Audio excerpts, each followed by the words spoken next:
And we are now live. So those that are watching the YouTube portion, we started early, and we're just haven't actually started the show. I'm Erik today, and Michael will be playing me. I'm Glenn today? Yeah. I don't know if I can pull that off. Just pretend. It's too much pressure. Oh, please. I just make shit up as I go. Isn't that what we all do? Yes, you can say shit until we're actually on the air. Right. Then you can't. Then you can't, yes. Then we have to remain radio and television programs. There should be one over there with, and then there's the ones without. Well, good. I'm glad you guys are here early, because last time I was by myself for like 15 minutes before Sean got here, and I'm just like reading off of the internet. It's like, well, here's the shows that are going to... Let me read these very slowly. 4305 Boulder Highway, 360 North Stephanie, 801 North Lamb, and 2035 Yale Street. You'll have more this one, fancy and you'll probably have room in your heart for people who really need you. It's the right way to keep the... She doesn't know what fancy cans are, anyways. These are fancy can words. For the Salvation Army, always doing the most... Let her have regular cans. From our friends. Get a tax break. Hey, buddy. And feel great when you donate for the Salvation Army. Please call us 649-2374. Your show was at like 5. Mine was at noon. And it was a train wreck. Was it? Yes. Was it terrible? There's a train wreck called Kim Glover going awry, and just no. I thought that was way to last stop night. her. I thought that Last night was fantastic. I thought she like threw shit everywhere she last did, night. but it was comedic and it fit. Tonight was just sloppy and stupid. Oh, we're recording, by the way. Oh, hey. Say hi to Kim. Hi, Kim. You know. So what is this downtown theater something rather you guys want to talk about? Oh, I don't know. At one point, we had some guy that was helping us with that, and then I do have some notes from way back when. He disappeared and stopped talking. He stopped talking to me, and yeah. Well, I put that up there just not really. I'm. He stopped because he wants to, spend time with Stacia and focus on the real job that pays bills and things. Yeah. You said that he put up that clarification because I sent him a text because... I wish my New York friends wouldn't post shit about the Tonys. Damn you. Very spoiler. Sorry. You know what? We didn't do our Tony picks this year, so. I was sort of involved in the... Alright, thank you for that. Welcome back to the video game review. A couple minutes left in the show. We're Tittle with you on Sports Byline, California. Well, Ken's done well. Yeah, So. yeah. And there's a reason that I've chosen to follow It's the time we give away. Well, I'm gonna say he's doing it right. we're gonna. I like to give them out for older games. Here's a game from the PS2. Altar Boys, Kinky Boots, Awesome 80s Prom. And Terry says, Rick, Victorious Boxers 2, Fighting Spirit. I told him I hated how to him. get the extra characters and the extra stages. Yeah, Alan should have won tonight. Going way back. I don't know. He wasn't nominated for Alan anything. Cummings has Lady. No. And the joke for that was nobody even wanted to say the word password from the options screen. And so that's why I didn't get nominated for anything. N-E-L, I should say enter. So I would say, I beat my goal. I told Erik that I was going to find 40 topics. I found 41. It's awful cheat code. So you guys, radio discussion. You can't find topics. Yeah, well, we're already live, so we can at least talk here, and people who are watching get before one more of these. The extra stages for Victoria's game channel. Just watch aliens have sex.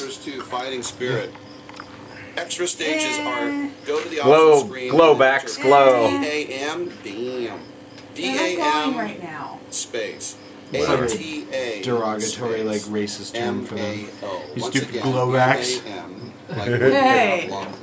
Listen to me, you What are you, glowback. some kind of glowback? A-T-A space. I can't be a part of this conversation. Glowbacks. I am offended. Glowbacks to the back of the You bus, can leave please. the room. this game on the PS2. I'm connected to this wall. Well, then you have Rick a at problem. sportsbyline.com, and I know this show is only 1 hour per week. So did you get to see a few shows today, or just the one? You saw a show today. I saw a show today. Is that the only one you got to see for the If whole? I do get your email, we have wonky servers, but if the email gets through to Rick at sportsbyline.com, you know I'm going to... That's one more than Eric saw. So. You saw the best. That's right, one more than you saw, Eric. As always, sitting in this chair. It's only all day long That's coming for up like next 2 on Sports weekends. Byline. Yeah. So have a great week, and we'll see And you then next this time guy. on the... Hey! Alan McClenahan. Grab a chair from. We're gonna get started in a moment. Do we have another headset? No, so we'll have to play. Trade off. All you need is one microphone. Congrats. I don't know if you heard. Yes, he did. I was gonna. Yes, shakes through the video. Sudoku got Best of Fringe, and Dick Johnson and more of us at the Rock Time Las Vegas. Nice. Trucio got a double. Nice. Are we not doing video today? Yeah, just the one. USA Radio News. I'm Richard. Former Chris. CIA employee was the main source for last week's Washington Post stories on National Security Agency surveillance programs. The newspaper reported on Sunday. The Washington Post said that Edward Snowden has identified himself as the source on the secret program. I'm not sure how to switch out of here. Snowden identified himself as the source for the Guardian newspaper's stories on the government surveillance. A crane operator who police said tested Yeah, I'm not sure how to switch out of here. was ordered held without bail on Sunday on charges stemming from a Philadelphia building collapse that killed 6 people. Glenn's got some sort of technical know-how or something. Well, yes and no. Usually I can switch right into it, but South African spray for Nelson he usually Mandela's comes in and recovery pushes a as button the or two. 94-year-old former president. It's his job to do so. The magic button. Suffering lung infection.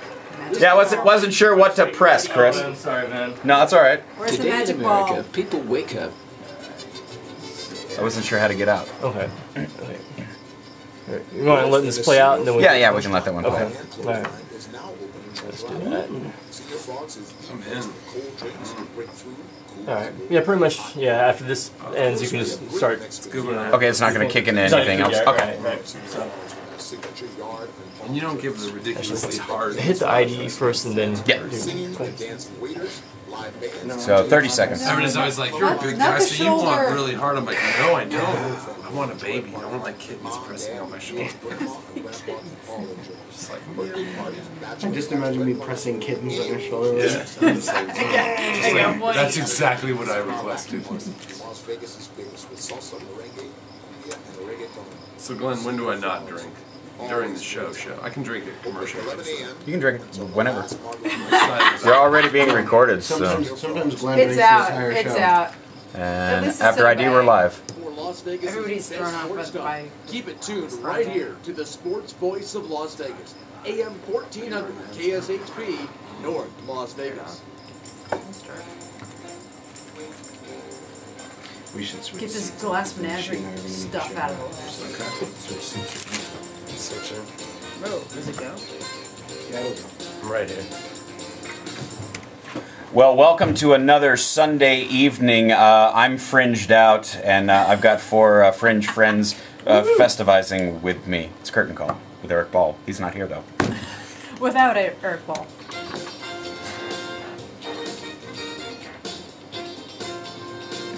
I love this. Without Eric Ball. And how is everyone this evening?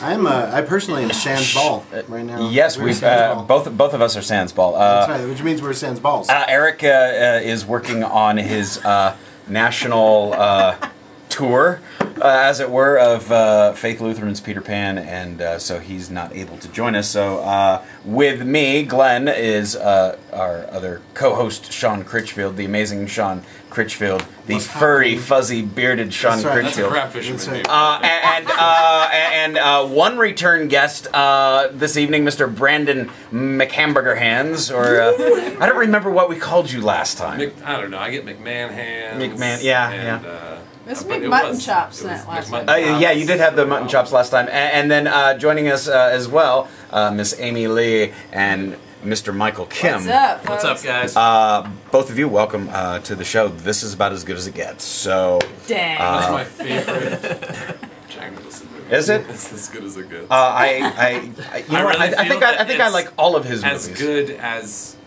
it gets. His movies get. I was actually looking through some stuff. One of the shows at Fringe was the exhibition with Shane Cullum. Fabulous job. He should always wear a mask. And this is his best work. That's what it is. It is. And I will defend anyone who says, "Oh no, you shouldn't wear." No, it's very freeing. And some of his best work. And J.J. Gatesman. It was fine. But I was doing some research for my daughter because she's like, "Is this story real?" It's like, "Yes, the Elephant Man is real." And she's like, "I've never heard about it in history class." And it's like, well, it's British history. Yeah, the script. J.J. Gatesman played the doctor in it. Yeah, Dr. Treves. Yeah. Most of his lines were actually from the real medical journal of the gentleman. And there's actually a full-length dramatic play that exists as well. And the short act that they did, Old English, very well received. I enjoyed it quite well. But I was doing some research, and I didn't realize that Anthony Hopkins played Dr. Treves in a movie version. And I was like, oh, I need to see that movie again. Yeah, I do too. Yeah, I hadn't seen it. Yeah, let's do that. Let's go do that right now. Okay. The three of you, Sean not included, because Sean was not involved in Fringe other than as a spectator this year. Yeah, as a spectator. But Quadranine represented with candidate Burton. And Amy, you directed that, and Brandon was there. Brandon was super. Actually, apparently it took me to get Brandon McClenahan in a suit. You know what? I think Brandon, you need to play more of those types of characters. I get that. They're fun, and you get to play a lot of different character roles. But sometimes just playing that jerk. It's delicious. It's very delicious. It's seriously, it's like porn for an actor. Like it's just like something you take home with you and you work on. Well, I was just yelling at my cats for days. And I get to say that I enjoyed some porn at Fringe. And Michael, you didn't get to see all the shows then, did you? Not all. The speeding over 55 players. Yeah, nice porn. I saw that today. Yeah, that old woman. I just threw up in my mouth. Michael got to play the March Hare in production of Alice's Adventures in Wonderland. I got to see that. Endless is Alice. Endless is Alice. Ironically, I brought my daughter to see that show today, and that was the exact same production her high school did this year, but they added music. So it was a much longer production, and the music was like 80s backing tracks with vocals that were storyline. It was interesting. That sounds interesting. Yes. There are at least 10 different dramatizations of that. Well, this one she was actually quoting line for line with you guys. So, okay. Yeah, so I know it was the same one. We didn't operate from a script at all. Because we drew text straight from the book.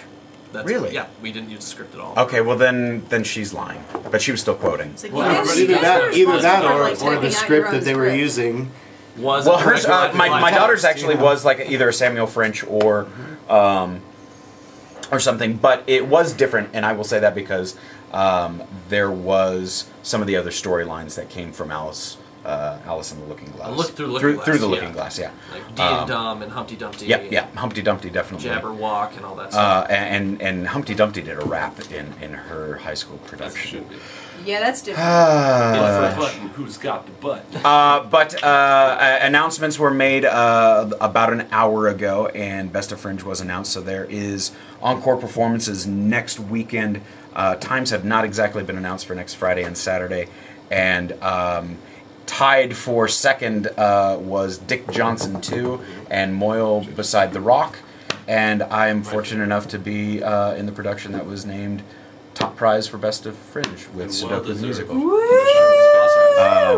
It will make you cry. Glenn. It makes me cry every night. Yeah. If you don't have a soul, you're not going to cry.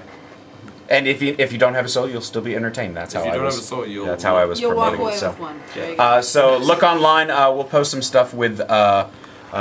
See, I'm crying right now. We'll post some stuff on Curtain Call's website, and it's already being posted on Facebook since everyone in Poor Richard's Players, as soon as they got the phone call. Well, there's only like 20 of them. I know, but it was like I got a text and it's like, don't announce anything, and I'm like already on Facebook, and it's like, but they're Okay. But it was for us. It was a fantastic run. This afternoon was the only show we didn't sell out. So. It was a great experience. And so while I've got you guys here, because we want to talk about the Downtown Project, because that's why Michael and Amy are here, and I think that's why Sean's also here. But I wanted to get the only reason. I wanted to get some of your impressions from the Fringe Festival as well, because there are obviously personal stories and the process, and Brandon, under the helm of a new director. Because was this your first venture out in directing land, Amy? No. No. In Las Vegas, yes. In Las Vegas. Yes. Well, let's start with you then, because you took the helm of a Quadranine production, which is Brandon's foray into yet another Vegas production company, which I'm thrilled for. We need more. That's what I would not argue that. Oh goodness. But Amy, you had. Were there any challenges even before the rehearsal process? I mean, the playwright and I had been working on the script for about a year and a half. Is the playwright local? No, he's from New York. Okay. Just on a whim. On a whim. Oh, hey, how about that? Hey, I had done a short version of the show in Santa Barbara that had gotten good reviews, and just on a whim I contacted the playwright and said, I like your story, I did a good job with it, everybody was happy, but I feel like these characters weren't very explored, like they had backgrounds, and I'd like to know more about the world that they're in and what's going on. I just like a throwaway email, it didn't cost anything, it's 30 seconds out of my life, and he just wrote me back that wow, he'd written it 10 years ago, I'd forgotten about it, and I was sort of making his dream come true by getting to revisit this thing that he wrote in college. And it's about a year and a half and 5 drafts later is what we ended up with. Okay. Now the story, for those that may not necessarily be, if you didn't go see it, familiar with the Fringe show. It's a classic tale. Well, it is. I mean, it's a defend your life sort of situation, and a little bit different context, because there's specific humor in it as opposed to some of the obscure films that are out there that are trying to take it more seriously. And you didn't necessarily go too serious with it. I didn't want to. I think that it was a good match with Quadranine. That deep down, I'm a type person. I like lights. I like sound. I like to play with things. I like to make the stage. How many light cues did you have? 75, and not including all of the little funky things. That was likely more than all the other Fringe submissions combined. Kendra Harris, who ran lights, checked the book, and the other one we had 10. Might have been Alice that had 32. Oh wow! Okay. Yeah, see, we only because you had 700 scene changes in Alice. Yeah. There's like, all right. Oh, and Alice had to change sizes 25 times. Yes. Yeah. What does Lewis Carroll know? He's dead. Why doesn't he ever do more stuff? But it was difficult to balance. I didn't want it to go full comedy because I didn't want to lose. The point of the story was about regret, about getting a second chance, and never realizing when that chance comes along. If you flub it, it's gone, and that's it. And about. Or is it? Or is it? Because in Canada Burton, it's not necessarily. Unless there's a caveman involved. Because that wasn't necessarily the case. I mean, the story, fell in line with Burton. What was Drake's? Lucas Burton. Dies having not really done anything significant, always taking the safe path in life, and then he is brought before, effectively, a tribunal, and is sentenced to the long walk of going back down. The eternal walk, and the long walk. Sorry, that's Stephen King. Copyright. But one of the couple of the characters played by John Hughes and Kim Glover, they develop a conscience in the afterlife and decide to give him a second chance. Outside of all that, so it was a very fun play in the sense of even in the afterlife, you know, people can still make those choices. And that was one of the initial notes that I gave Adam Harrell, the playwright, was I love the idea of that there's a working class afterlife. That you do something that totally in life, sucks, though, because... And then that's your job, and then you die, and you do the same job for eternity. Yeah, that reminds me of Fry on Futurama. It's like, you know... His dog died. I love that idea. That, do you? That Brandon's character was a lawyer on Earth. I don't want to struggle in the afterlife. And how many caveman lawyers really were there? You don't know. I don't. There could have been tons. There might have been more. There was just John. Just John. Just John throughout the ages. That's all they needed. Yeah, they had one law. We didn't cast him. We just found him. If you broke that law, he clubbed you in the face. Very true. Yeah. Now, was John in all the performances, or yes? Okay. He was. I thought there was at one point there. Actually, we did. We had to switch a performance with Alice, which they're great for. Oh, okay. Yeah. You got thanked. You got special thanks. Yay, Tim. So we swapped one. So we're even. So we got we got to keep John. Okay, good. And Brandon, obviously, you tend to do a lot more. I don't want to say you do more directing than acting because you kind of do a fair balance. That's right. Did you put a hand in this at all? I mean, it's your production company, but you were acting in it and not directing it. I mean, how did you? Balance that. I mean, did you have to take Amy aside at all? And oh yeah, I yelled at her for hours. Yeah. No, I'm still crying. It's extensive 2-hour note session. I still have marks, where he'd slap me. They have a rehearsal tomorrow. I was very physically abusive through the process. No, I don't know. It's weird. Oh God, this is going to put a target on my back. But I feel like I'm at the point in my career finally where, as a director, I feel like I have a point of view that's valid. Like I don't question if another director wants to talk to me about some questions and stuff. I finally feel like I have a valid viewpoint on it. And so when you come into a show and you're producing and you're used to being a director and you're working with a director, there's this little trick between like, well, this is what I feel like we should do with this, or this is what they feel like they should do with it. And so what I tried to do as much as possible was to kind of like lean back and let Amy run her show. But did you ever, was there ever the need to step in and do not it? like a need to step in necessarily. Primarily with Quadranine, and it's a lot of actors that have worked together before, and I'd say I did the most work on the show probably in the early process with helping develop the cast. Okay. And then pretty much let her do her work for the most part through and it. And like some rehearsals we tag team, and our notes would be pretty dang similar. Pretty right on, yeah. Good. Well, and that's always something good when you find out that you brought the right people in. Right. And all that. Even though we were plagued by injury and. Well, I do tell because we have 2 hours. Tim Burris just texted me and said you're welcome. Tim Burris just texted me and said you're welcome. Hey Tim, you said you were going to bed, man. Well, you know what? Tim was probably waiting for us to talk about him because he was on last week That's with wigs us. for Tim. So we talked to him at length about the Endless Productions production of Alice, and I'm guessing you guys got to see that one as well.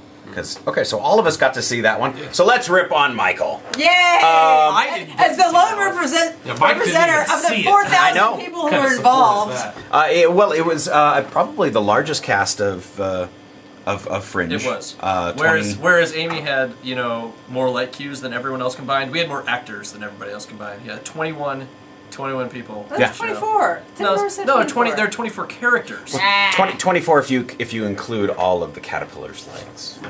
Well, yes, I suppose. If they all move independently, I have to count them. Well, I'm curious because the play itself, Alice is a very long story in and of itself, as far as the segments. The book is what I'm referring to, not the play, because the play is very segmented. And you're saying you guys didn't work out of a script. No, we worked straight from the book. Okay. And that's because Tim was talking about how he had seen the production, I guess at Fringe and... Oh, no, it was Willows. Wind in the Willows, that's right. That was when he saw in Edinburgh. So going out of the book, how was that a challenge to decide, how much of any one section... I don't know how much involvement you had with that, but... in terms of adapting? Yeah, because... it was actually really simple. Okay. If in the book it said Alice thought, we didn't say it. If it says Alice says, we said it. It's that simple. Interesting. That was our scripting dialogue. process. And the book is actually not that long. That's a big misconception. When people think of Alice in Wonderland, they often think of the Disney Alice in Wonderland. Sure. Which is both.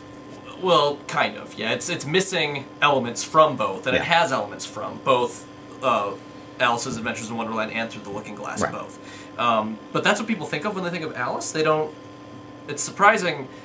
I thought I knew the story of Alice in Wonderland before I started this process. I know that Tim has said the exact same thing. He thought he knew what Alice in Wonderland was before we started this process, and then he picked up the book and realized that he didn't know what Alice in Wonderland was. And I mean, the book, as it sits, it's really small. It's only 50 pages long or something like that, from cover to cover. It's you can read it in an hour and 15 minutes out loud. I mean, it's you can sit down and read it out loud in as much time as it takes to do the show. So I mean, I guess I haven't read it in a number of years, so there you go. Yeah, I mean, it's interesting that it actually works out that way, because most people think that it's this colossally long. Well, no, I didn't think it was like Lord of the Rings. Well, long. sure, but they have the concept that it's a couple hours or 3 hours long or so, but it's really not. Huh. Well, then I have nothing else to ask you, Michael. Well, okay. Well, with a large cast and a lot of scene changes, because there were a lot of you were there and then boom, you're off, and then there's the next little scene. Was there? Because I was there the night before Fringe Run, and you guys did like a 27-minute speed through of it in the parking lot. And I'm wondering, was there any discussion of trying to lengthen certain segments to keep the fluidity of the story going, or no? We literally just looked to Tim wanted at the core of this to tell the story completely unfettered by anyone else's opinions of what the story should be or is about. You have a lot of conversation. People talk a lot about Alice as a story with sort of connection to drug culture, to connection with sort of the the goth macabre sort of version that Tim Burton did. Right. Aging Alice up, adding the sexual elements to it, darkening it way down, like with American McGee, and you have all these other retellings of Alice that aren't what the story is. The story is a little girl falling asleep and having a dream that is this colossal mishmash of British fairy tales and nursery rhymes. And it's tongue-in-cheek, and it's clever, and Carol's playing with puns, and he's messing with children's culture in Britain. So it's a story about a little girl who's dreaming about all the stuff in her child life. And so we're telling that story. Yeah. And nothing else. And so I don't know where I was going. It's actually I like the direction you were going. That's taking us down the rabbit hole, as it were. Yeah. So Tim did it this way because, and I have a ton of respect for him because of it, because he didn't want to fetter it with, we don't want to lengthen this part or take this part out or eliminate this or change that or transmute this for this audience or make this sort of comment and connotation for our friends that are sitting out there in the audience. No, let's just tell the story the way that Lewis Carroll told the story. Yeah. And have it be about what it's about. Yeah, and I mean that it inspires me to go back and reread it, because I think I read it to my daughter way back, 15 years ago. So time to revisit that one, I guess. But I think we might need to want to take a break real quick, because Sean's falling asleep. But we're talking with Michael Kimm, Amy Lee, and Brandon McClenahan, and we're going to finish up a little more discussion on the Fringe Festival, and maybe Erik Ball will call in and tell us how his lighting cues are going for Peter Pan, another British fairy tale story. But in the meantime, you're listening to Curtain Call, and we'll be right back in a few minutes. Hey, this is Julia Verney, and you are absolutely listening to Curtain Call. And Brandon runs for Something. Sorry guys, this cough, I've had it for, this is going on 3 weeks. Yeah, this is the first time I've been able to talk in 6 weeks. Oh, I've had. I have had laryngitis full on. Yeah. But I'm just exhausted all the time. I'm going to go back to the doctor tomorrow because they told me I had it for a week, and then I went in and I was like, when should I come back? They were like, we don't even blink in the cough the last 2 weeks. So they're like, if it lasts more than 2 weeks from now, come back and see us. And I'm going on 2.5. And I'm just like, I hit points where I'll start coughing and I can't breathe in. I just get like, and it's nasty. And I just like, I'm not sleeping because I'm coughing through the whole night. So I'm just like, is it dry cough? yeah, it's really unproductive. The only thing that makes it productive is actually this stuff called broncholine, which is basically eucalyptus, menthol, and honey. A line of products that are as aesthetically take that pleasing and as they that'll are physically actually make it a little satisfying. productive. With the soft But yeah, and delicate contours it's just of a woman's nasty. body as inspiration, we I designed did a every cycle of product to steroids. assure They had me maximum on gratification for Hydromet, you and your the whole 9 yards, and Evolve nothing. And it's just not even novelties are touching available it. at So, Deja Vu Adult so I just like, located right I was this across way the last street week from too. They were Northeast teasing me Hotel because I was Casino. just like, Don't forget to mention the Los Angeles Dodgers, Dallas Cowboys, and members Yeah, that's what it sounds like. That sounds great. located on the corner of Tropicana and Argo. Welcome ye all to Yeah, well, no, I've been battling the same thing. As soon as the weather got really hot, you know, and going back and forth because I work in very cold office. Yeah, the 50-degree swing from inside to outside. Yeah, because I work right in the server room, so it's like really cold, and I go outside and it's really hot. Oh, I full on blame my theater at my high school. It's literally about 40 degrees in there. Kids show up Literally with about blankets. 40 degrees. It's figuratively 40 degrees. No, the kids show up in jackets and blankets. They started to bring blankets from home. That's because children in Las Vegas have no on the temperature control. Apparently neither do stop I. whining. You're from California. Yeah. It's hot-ish in California too. And back in 10. What do you have over there, by the way, Brad? That's a Newcastle. I might have to see what's up with that at some point. Yeah. Like that'll happen. Keep the show going somehow. That's custom-hearth.com. As he finishes it. Just down it. I just had a whole bunch of that before, you know, I came in. So. It's a big get. It's hard getting through. Sean's the only one that didn't The do a Newsies show guy? today. Oh yeah. Big get. Been doing enough for a week. And welcome back. We're here with Brandon McClenahan, Amy Leigh, Michael Kimm, and partner in sickness, Sean Critchfield. Yeah, Sean and I are hopped up on the antibiotics and passing pills during the. As they say in the hood, skizzerp. Sipping on scissor. Scissor. Scissorp? Wow. Scissorp, thank you. Thank you. All right. I'm sipping on gin and juice. I grew up in the hood. Yeah. We've been talking for the first half hour or so about the Las Vegas Fringe Festival, 4th annual. Just finished up today. I think the last show probably finished up around 9 o'clock. Yeah, I saw it. I was there. Which was It was Dick Johnson. DJ. DJ closed it out. I told him, I said, I'm looking forward to next year, D3 the Mighty Dicks. Yeah. Which hopefully they can go for the trifecta, as it were, or the hat trick. Right. Again, congratulations to Poor Richard's players. And was it Mountain Mama Mama Thespians? Mountain Yeah. Mama Thespians. Ernie Curcio, 2 of his short works winning Best of Fringe. Three productions, one this year, Moyle Beside the Rock, which Ernie wrote, and him and Taylor Haynes, brilliant in it. And then Dick Johnson 2, Private Eye, written by Mark Valentine and Max Lardent. The 2 of them tied for second place, if you even want to call it that. 3 shows in Best of Fringe next weekend. Times and performance order to be announced. But the production I was in, Sudoku, top Best of show. We Yay. best of breed. Best of show. Best of Glen Heath. Best of, I cried like a little. I'm a herding dog. This year's Best of Glen went to Glen Heath. You know what? It's one of those things where today was a nice day.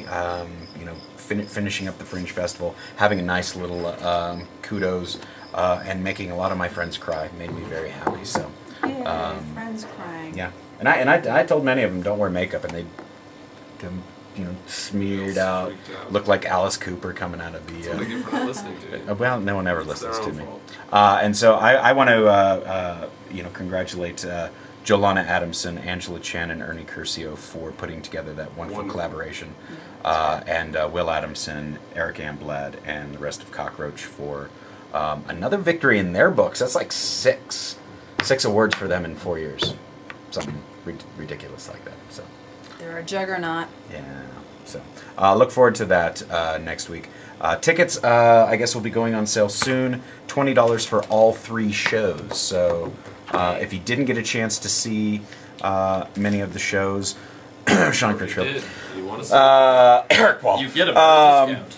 yeah. So what would be a what you would have paid $36 for before? So Sean, maybe wise choice, Sean. Hey, there you go. You saved yourself $16. Heck yes, I did. That was his plan. That's right. Who do you think was the anonymous judge? That's right. I don't know. I don't even I'm know a who the frugal 3 theater anonymous guy. were. I know who at least 2 of them. I don't really care. I'm not going to tell you. I didn't have to pay I any of just them. wanted you to know that I know, so it will haunt you. It doesn't haunt me. It should. I'm haunted. Really? Yes. Was and- Patrick Swayze one of the judges? Yeah. Awesome. And he talked Awesome. about abuse of women. Because we And everybody went on. we attempted the ghost pottery scene a couple of times, and we just thought it was too It's, cliche. It takes Brandon and Gio to properly do the ghost pottery scene.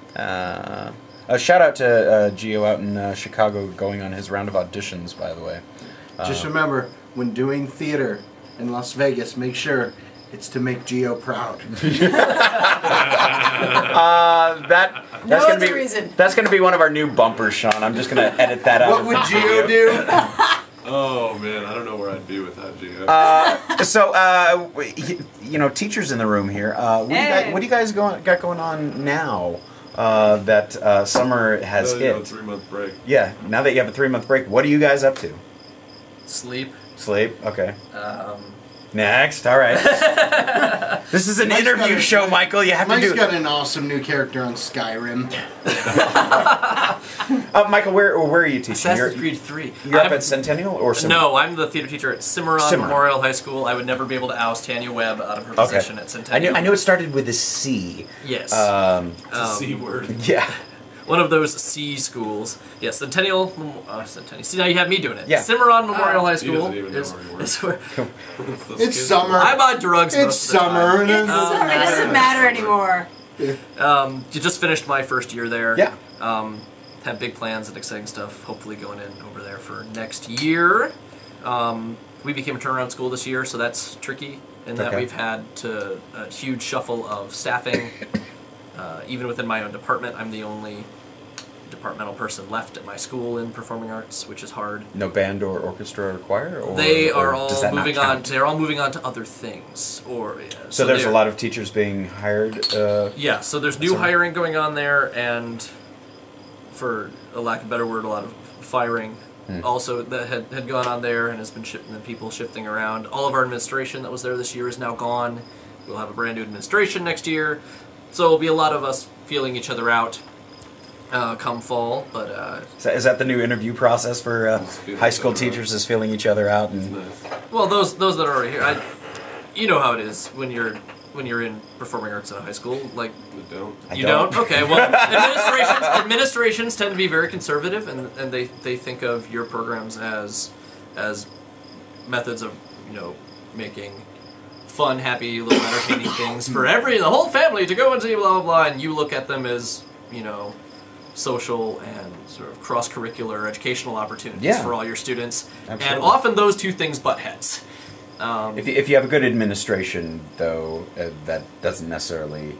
True. Yeah, If you have a yes. good administration, Yes. and when you have a brand new administration, you're not exactly sure if that's the case or not. So we'll be feeling each other out. I like it. I like Yes. it too. Anyone feeling you out, Amy? I hope so. As of Wednesday, I was part of the, what does it stand for? Reduction in... Yes, RIF is a reduction in force. You were trapped in the RIF. It's a horrible thing. Yes, so Science fiction thing. As of Wednesday morning, I worked at Liberty High School for their drama department. As of now, I'm floating around. Rumor is they want to put me in a Title I school, which Cimarron is. Yeah. So maybe we'll see where I end up. Oh. Hopefully it's drama department somewhere. Fingers crossed for you, Amy, because I know since you've been here, you've been beaten about, and anyone with half your passion would have given up a long time ago. So I commend you on your fortitude, your steadfast tenacity. I'm like, what's next? So, bring it on. Yeah, and that Goratorium, sure, why not? Weren't you already there? Yes, she was there for about a hot minute, just like me. My hot minute lasted longer than yours. Yeah, mine literally lasted I got a paycheck. I got a paycheck. It was all a small one. It was for the 8 hours of sitting around listening to. I don't know if anyone's heard the orientation of the Goratorium. Yep. Every person that was there, they had like 700 people there, maybe, and everyone was to stand and give their name and say a little bit about themselves. That was the orientation. That was not my 6 orientation. hours. That was not my orientation. And it was my just orientation was health, safety, and sexual abuse or harassment. Sounded way more interesting. Although I did get to see the one guy who for whatever disease he had lost all the tissue inside of his skull, and he had no eye. Yeah, he lost his eye, and he could actually stick his fingers through the roof of his mouth, out through his eye socket. It was pretty interesting. What? I want to put him. No, he's got a great disposition. He probably would. Yeah, and there was a lot. There was a lot of. And I'll call them actors. He ended up putting a light in his eye. I could totally do that. And there was a few of those kind of actor characters in that, but then there's, I was going to be stuck in an elevator pushing a button for 6 hours a night. Electrocuted in a wall for 3 shifts. Yeah, I had no desire to put my talents into pushing a button, dying 30 seconds later, and doing that repeatedly between the hours of 10 p.m. and 4 a.m. Not interested. You pretty much described my job at tournament. Except I point a sword and die every night. In about 30 seconds. But I'm sure you don't get paid minimum wage to do that. You get paid minimum wage? No. I feel like the best part of Goratorium is that giant rectum thing that you walk out of at the end. No one can escape because everybody's afraid to push through, so they'll just stand there. Well, you got to go slow, otherwise. Yeah, you could tear something. Otherwise, they'll never let you do it. You know what? I haven't. They all need a guide. I haven't gone through the attraction. As I'm pretty sure that's what the giant rectum thing is called. That's the only way out. You're listening to Curtain Calls. Sean, because you're sick and Eric's not here we've gone off the rail already. I know. We had topics that we were going to talk Fringe was apparently, one of them. Apparently Amy had a list of like 42. Well, it makes no sense to review any of the shows. Just because you could rip on some of them, but I don't think that's necessarily fair. They're not listening. This is the thing that I want to say about Fringe. It has nothing to do with which shows went on or who won or who was in them. It's, for me, what I think is really fantastic. It's something that TJ said when announcing his resignation from being the vice president at LVLT. There were a handful of people that commented on the fact that they were concerned that Fringe was going to struggle in the coming years. And he said, you can't stop a movement. And I thought that was great. And I think that was posted on my wall. Was it? Yeah, that was mine. Great. That's great. And I think that it speaks to what's going on in Vegas. It's this renaissance that I keep saying is happening. And earlier, and I don't know which way it's going to go. And Brandon said something earlier that I easily could have argued with, not in a way that I think he's wrong, but it could have, you know, sparked interesting conversation about, do we need more companies or do we need to consolidate? I don't think that will affect the outcome. I think that it's just going to be a different path to the same goal, which is we're growing up. You know, I'm just really excited about what's happening in Las Vegas right now, and the I'm now that I can honestly look to the future and say that this has changed and is continuing to change. I don't mind saying this. I've always avoided saying this in the past because it's so negative, but now because it's past tense, I think I can get away with it. Vegas had a really low standard for what was acceptable as far as theater went, really low, and it was very upsetting to me. And that bar is just rapidly raising. It is ridiculous. It's like, you know, a freight elevator going to the top floor full speed, and I just love that. I feel like we are poised right now for an exciting time, and I think two of the things, and I'd love to get your guys' opinion on all of this, but two of the things that just keep resonating with me that I think is so exciting about where we're at right now with Las Vegas, and that this bar rapidly raising. One is that I agree with the fact that Vegas has had no culture in the past, and Vegasites get so mad when you say that. Well, what do you mean by that? No culture?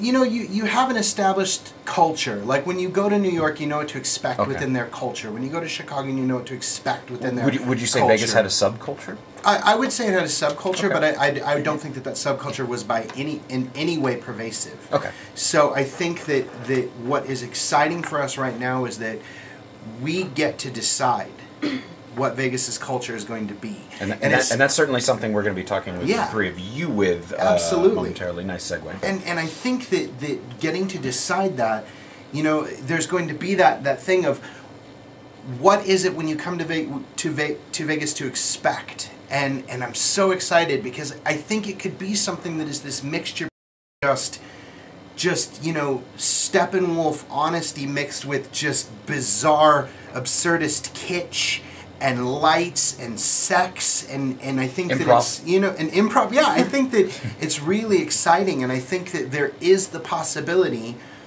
that people don't know that Vegas is where it's at. Well, and it could be a major hitter in the theaters. And I want to, you know, add on to that and dovetail it with, you know, the Fringe is a moment for the artists to get back and do art, because it is just a collection of short pieces to tell those tales. My partner in crime for Sudoku, Jacqueline Holland-Wright, she's done any number of shows here in town. Mamma Mia, she was in a whorehouse. I think she did Menopause for a while. For her, it was a nice rebirth in regaining some of the, I guess, some of the cynicism that she'd acquired over the years of doing corporate shows. And so it was nice to see her just lighten up and coming in and going, and wow. enjoy the work. Yes, yeah. and that's what I wanted to say as far as what I saw in every production at Fringe that I saw. Every single person was enjoying being there. The spectators in the audience, the crews and the performers, everyone wanted to be there. Yeah. And a lot of times you get into some of these shows where the rehearsal process is so long, and maybe there are some interpersonal issues, and you can read into those. And Brandon, shake your head because I know you've seen them. And I'm sure Michael and I have seen them as well.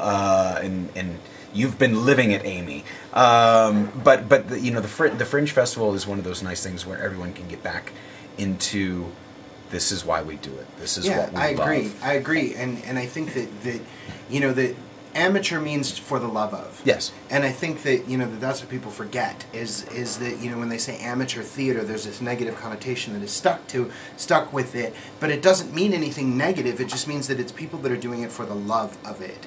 And I think that we have had that in scores. That's something that Vegas has had. And I think it's becoming more prevalent, but I think that is our baseline.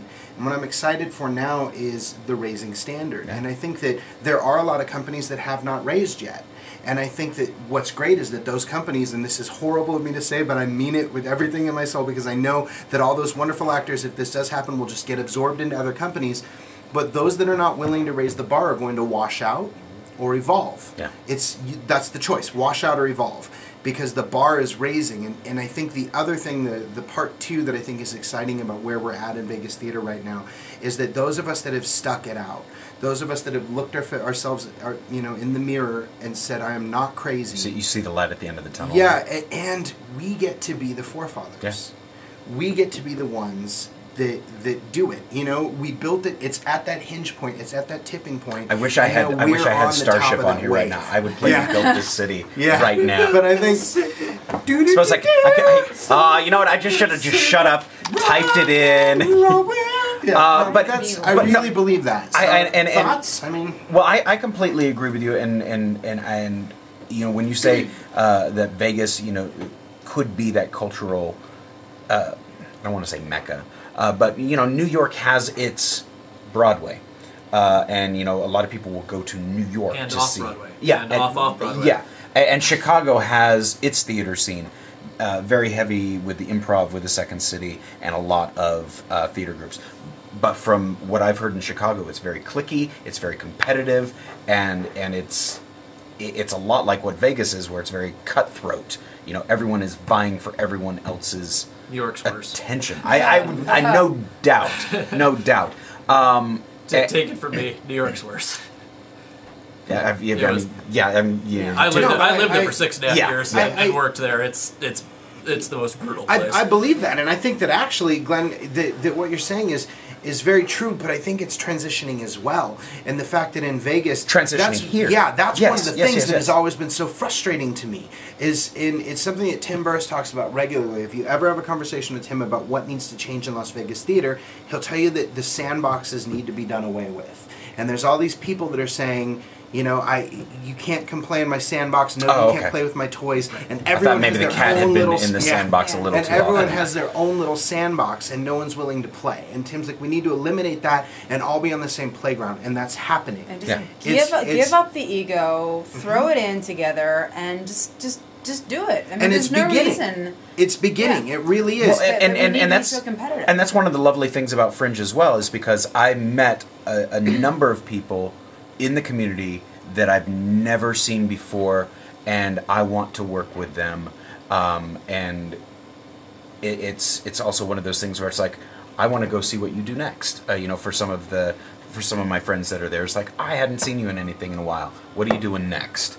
Michael, I hadn't seen you. I think the last thing I saw you in,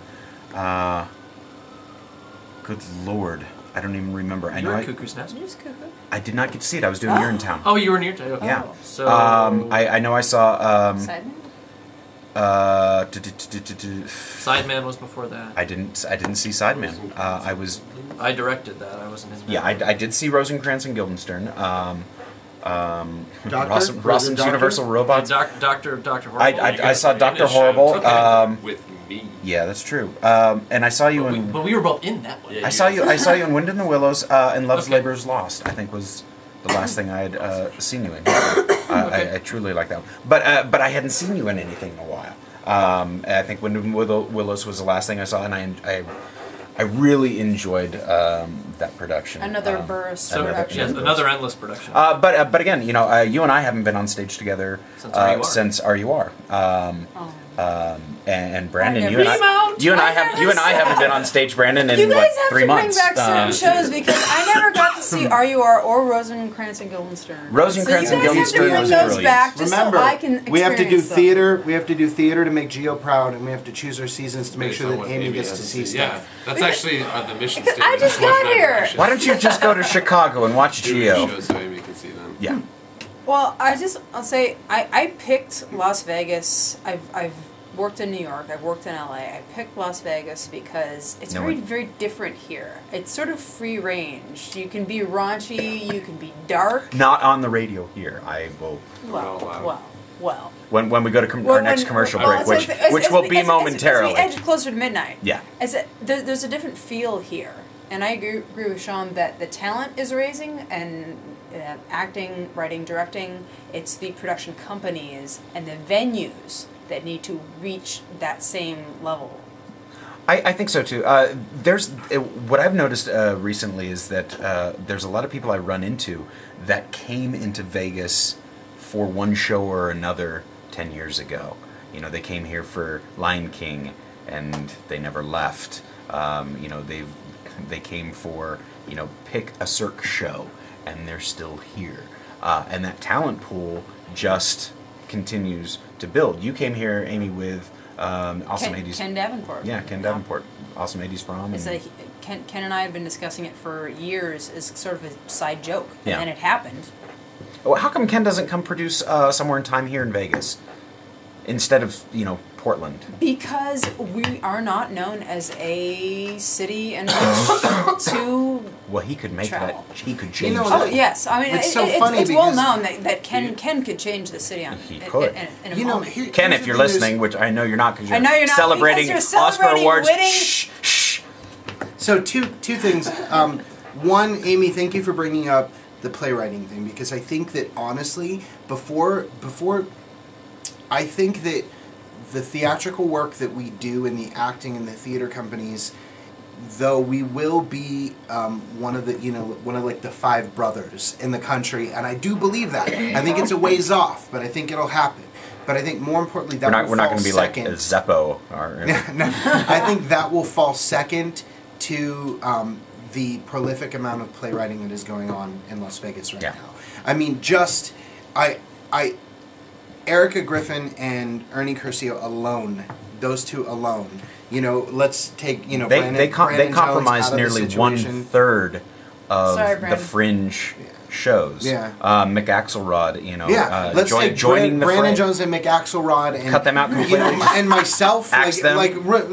remove those guys from the equation without taking those talents and putting that into the pool as well. Just those two alone, I think, you know what I mean. Like, and there's all these other people that are as well, that are just going to be, you know, coming to the forefront as playwrights, and I just think that that's so exciting. I think somebody needs to do like a reality show on playwrights.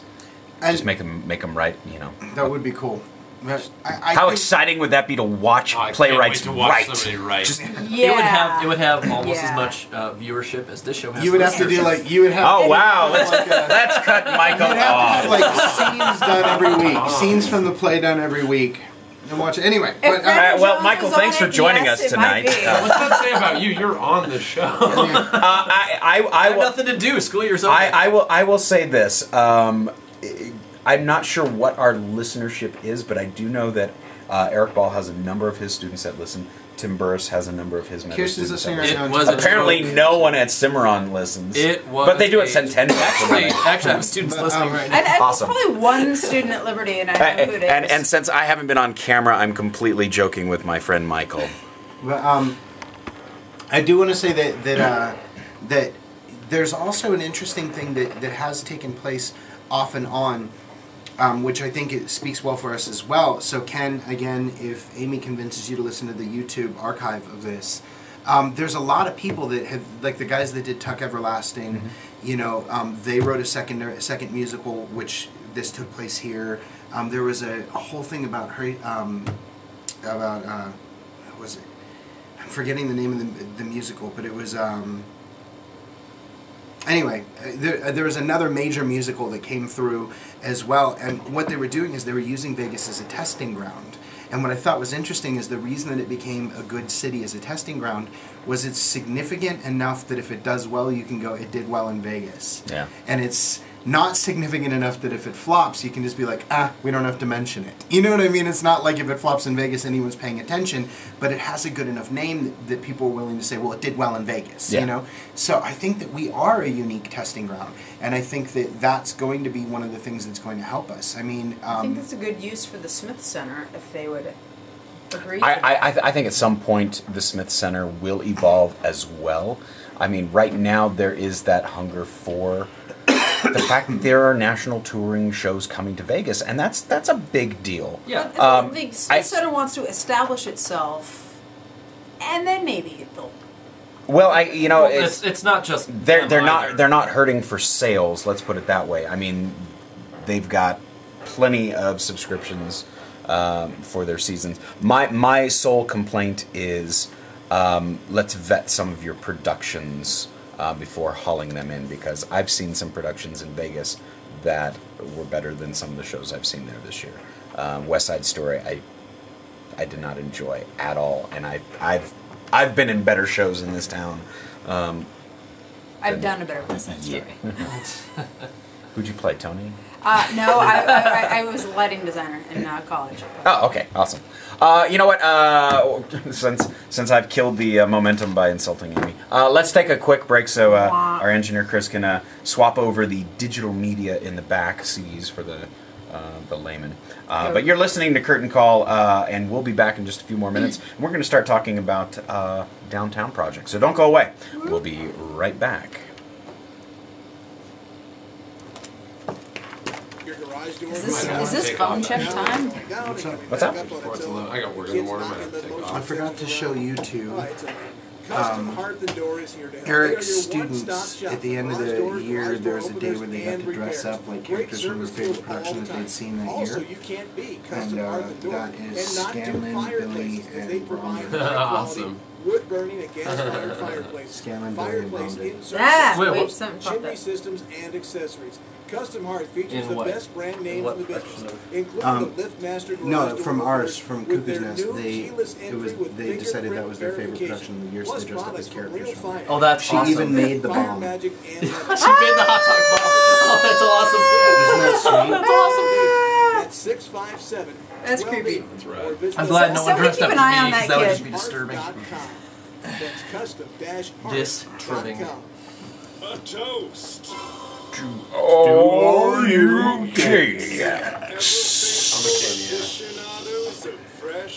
There's a Cane's now right by my house. There's now a I was Cane's shocked by how every close house. this is to my house. I thought this was going to be a drive. They just put canes in your glove box. And I'm honestly thinking about going. pop it open, eat some canes. Leave with the rest of your You're going to Newcastle. leave? I think I might. I have work in the morning. So do I. So do I. Oh, People with no, work. No, I don't. I get to go back for a job in the morning. Yes. Well, no, you get to go get it up. We all leave. Glenn's like, everyone left Bye. during the commercial break, so... I'll still be here. You know, it's much better than me sitting here for 15 minutes a few weeks ago, just talking to Listing names of myself. shows. You wanted topics? Oh yeah, There you go. There you go. I hauled butt here to help him out. Mike, enjoy this Newcastle. Oh, thanks. I gotta get that Drive wheelchair safe, back man. to you. Yeah, totally. Bye. Oh, Vernon. I talked to you. We'll be back in 1 minute. 1 minute. Take my notes. Tim just texted me and said that he loves everything coming out of our mouths. I think he means Especially your... There you go, Tim. Nah. That was for you, Tim. We love you, Tim. Because you're not going to watch this. Did you see my edit last week? With Debbie Does Dallas? No. I'll go check it out. Did you do it? Oh yeah, Oh, I have to make mine absolutely. now. That's awesome. I'll check it out. Because you're like this, and all of a sudden you're just like da da da da da. Debbie Does Dallas. Debbie Does Dallas. Debbie Does Dallas. That's awesome. So only That's I understand, awesome. But it's I still can there. never understand what you write. My notes. 10 seconds. 10 seconds. A message from the U.S. Department of Justice, National Crime Prevention Council, and the Ad Council. For Las Vegas's best sports talk, keep it tuned right here to the sports voice of Las Vegas, AM 1400 KSHP, North Las Vegas.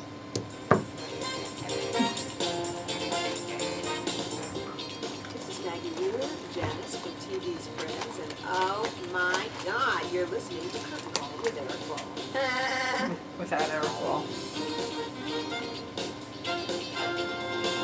Thanks, Erik. And we're back. We lost one of our own during the commercial break. He'll be missed. Moment of silence for Brandon Burton, Allen Pour out the rest of his Newcastle. Yeah.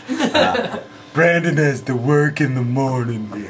And he's not in his car yet, so he's crawling to the door. He's got a clean pool. I know he That's does. a bad job. It's a bad job right now. bad Not if he does job. it from inside the pool. You can stay much cooler that way. You should just do like Unless it's like really algae That's filled. awesome. I just imagine like him like in his complete pool cleaning uniform. In You the come pool. home and you look out and there's just some dude completely dressed in his like whole uniform cleaning your pool. Yeah. His water wings. But I'm gonna make him like a blue, like a the blue brushes, scuba gear. the blue pool brushes. Oh, yeah. I'm gonna make him a suit that's just one of those that he can just like swim and scrub himself on the sides. He'll look like a giant blue caterpillar. Hey, that brings us back to Alice in Wonderland. Hey, Gabe. Gabe is great. I tell people in town, friends of mine, embrace your strong suits. There are some people like, oh, I want to, I really wanted that lead role. It's like, you're a character actor. Embrace it. Follow those. And Gabe is one of those that he embraces every single character role that he gets, and he never begrudges it. He knows his strong suits, and I love watching him because he just immerses himself, and it's a lot of fun to watch. You did the same thing today, Michael, which I love seeing actors that just really just bite into those roles and have fun. And you can't play the March Hare or the Mad Hatter or the Dormouse or pretty much any character for that matter in Alice. There's a couple where it's just like, okay, you're the Two of Spades. Make a character choice. But everyone was having fun, and all my friends in there. So Stacia and Sarah and TJ was hysterical. Oh god, Yay, TJ. His reveal is one of the best moments in the show. I thought Mario was hysterical. I'd say TJ and Mario's ranked to steal it. Well, I knew Mario as Droopy Dog. I knew TJ was dressed in drag. It was just like Mario's voice. Oh boy. As Droopy Dog. Yeah. And I don't know where Sarah Spraker got her British accent, but it was spot on. Spot on. It was spot on. She studied for decades. Yeah. We're here still in the studio. Michael Kimm, Amy Lee, and partner in crime, Sean Critchfield. Erik is on assignment in Never Neverland yet again, doing whatever it is he's doing. Congratulations to Faith Lutheran for being one of a dozen schools asked to come and represent at the National Thespian. International. Is it international? In Nebraska. Faith Lutheran is a beast, man. There are, and I have seen some productions out of that school that astounding what he's able to convince the kids that they're able to do, and that's a sign. And whether of a they teacher. can or not is irrelevant. I'm kidding. No, that's the one thing that as an adult, I try to impart whenever I'm teaching kids is don't forget what you're doing right now. Don't forget how to play, because the moment you stop playing, acting becomes a lot harder. Because you become very self-conscious about what you're doing, and you think everyone's out to judge you. And if you're on stage, wanting, that sort of stress, I've offended Sean. He's leaving now. No, I'm good. Keep going. Oh, okay. Well, now I lost my thought because I thought you were just like, I'm not listening to his drivel anymore. I'm going to go wretch. I had a mentor in LA that spent years really drilling me because I was very, very serious as a production manager. He said, Amy, theater needs to be fun. Don't forget that. Yeah. This is why we do it. And usually why we do it for free. It's supposed to be fun. Yeah. They're called plays for a reason. Yes. Should be playing. Yes, yet we always include the drama. Yeah, the works of Shakespeare. Now the three of you, I haven't heard much recently, but I want to hear a little bit about the Downtown Project, because there was a bit of a flurry a while back. You guys had done a promotional video, and all three of you were involved in some way, shape, or form, and haven't heard much about it, but I know that there's still the passion behind it. A little thing called Cuckoo's Nest took everybody's time away. Well, it's my fault. No, Yes. no, I'll take the blame for that. Because you had to get a job. Well, I had the job already. Oh, okay. I got wrapped up into a bunch of different projects, and I was spearheading the next phase and the next step of this process. What was it, or what is it? I don't want to say what was because. Okay, shall we just like how far back do you want to go? Well, let's start as what it is, and then let's do a little recap. Okay. And then forward progress. You want me to take that? Yeah, by all means. Honestly, like they're going to be handling most of this because at the end of the day, like it's really their brainchild, and I'm just thrilled to be included and to be a part of it. I'm acting as more of a theater liaison in a lot of ways for them, resident artist type thing. And but man, it's just like it's remarkable to watch those two work. Like there's just in a lot of our meetings, it's me just sitting there slack-jawed listening to both of them talk because there's so much like of when you're here. Yeah. There's so much of the business side of it that I don't get that they're really good at. So I feel like where I'm going to be useful is in phase 5, and we're on phase 2.1. Phase 5 being the production end when not that we literally have phases. Stuff. I'm just being But anyway, making a please. So what stuff is going to be doing? Okay. Downtown Theater Group, not to be confused with the Downtown Project, which is Tony Hsieh's brainchild. Okay. Downtown Theater Group is the three of us, and our goal and mission is to create. I'll step back one more time. The three of us got together early last year, early 2012, and sat down for a series of meetings.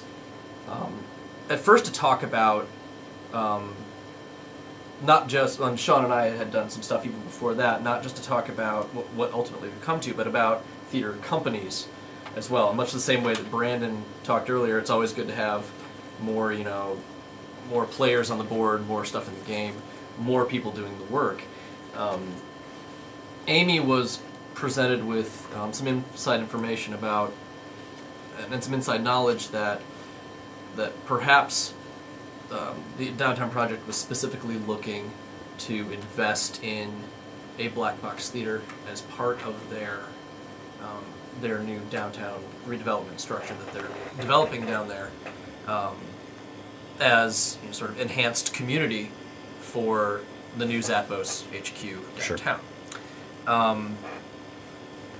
And I was fortunate enough that I was, I think, the first person you called after you found out, or one of the first people you I'd called. already known that you'd had this educational project, extensive educational programming in your head. In my brain. In your brain, so it might as well be part of this, because I know business, but I needed an artistic point of view and I needed an educational point of view to go with that. Okay, I couldn't just do the business side.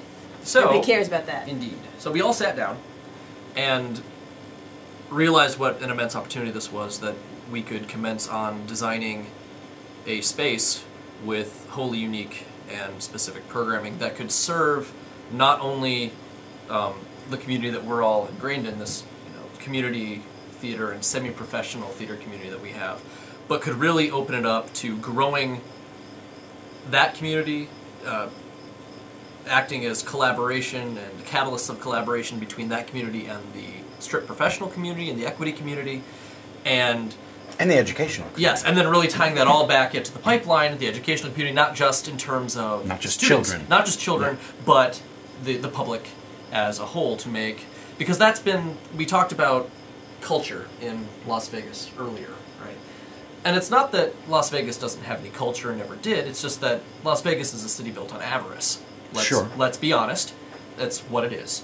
And it centers around gaming and gambling. Avarice. Greed. Oh, okay, yeah. And there's some high school kids listening. They may not necessarily know what. Sorry, guys. I mean, the ones that Faith certainly do. At this point, most high school kids probably have a better vocabulary than we do. Well, I'm thinking they don't. If high school students, they're like, oh well, I'm going to stay up late on Sunday and listen to radio programming. They're not right now. They're like, summer They're like, vacation. Eric's No, not I have there, at least boo. 6 students listening. Well, if you're listening, students, Matt Denny, you better go be on listening. Facebook and like us at Curtain Call and say something nice about Mr. If you're Kim. really a thespian helper, Matt, you'll post something. And anyways, to draw us back to what we're talking about, and to not get all too silent, because we haven't even gotten to really what this is yet. So we really set out and sat down over a series of meetings to discuss and talk about the way that we could have a space that could best serve everybody's interests at the same time. And what niche is not currently being filled in Las Vegas, period. And we came to a few things. We came to that all of the spaces that we have available to us, and when I say us, I mean all of the different arts and performing communities at all levels in Vegas. We really have only a certain size of theater that we can utilize. We have sort of under 150, and we have above 1,000. And with the exception of the library system, which is now priced out of everybody, most everybody's people's- buying. Like, no Sure. one, even Signature is like, no, I'm sorry, we're done. Although so- they're back, but Yes, but for how long? Sure. Yeah, and we've gone off on that subject a number of times. So there's no reason to rehash it here. So mid-sized spaces don't really exist here, and then large convertible spaces don't really exist Right. here.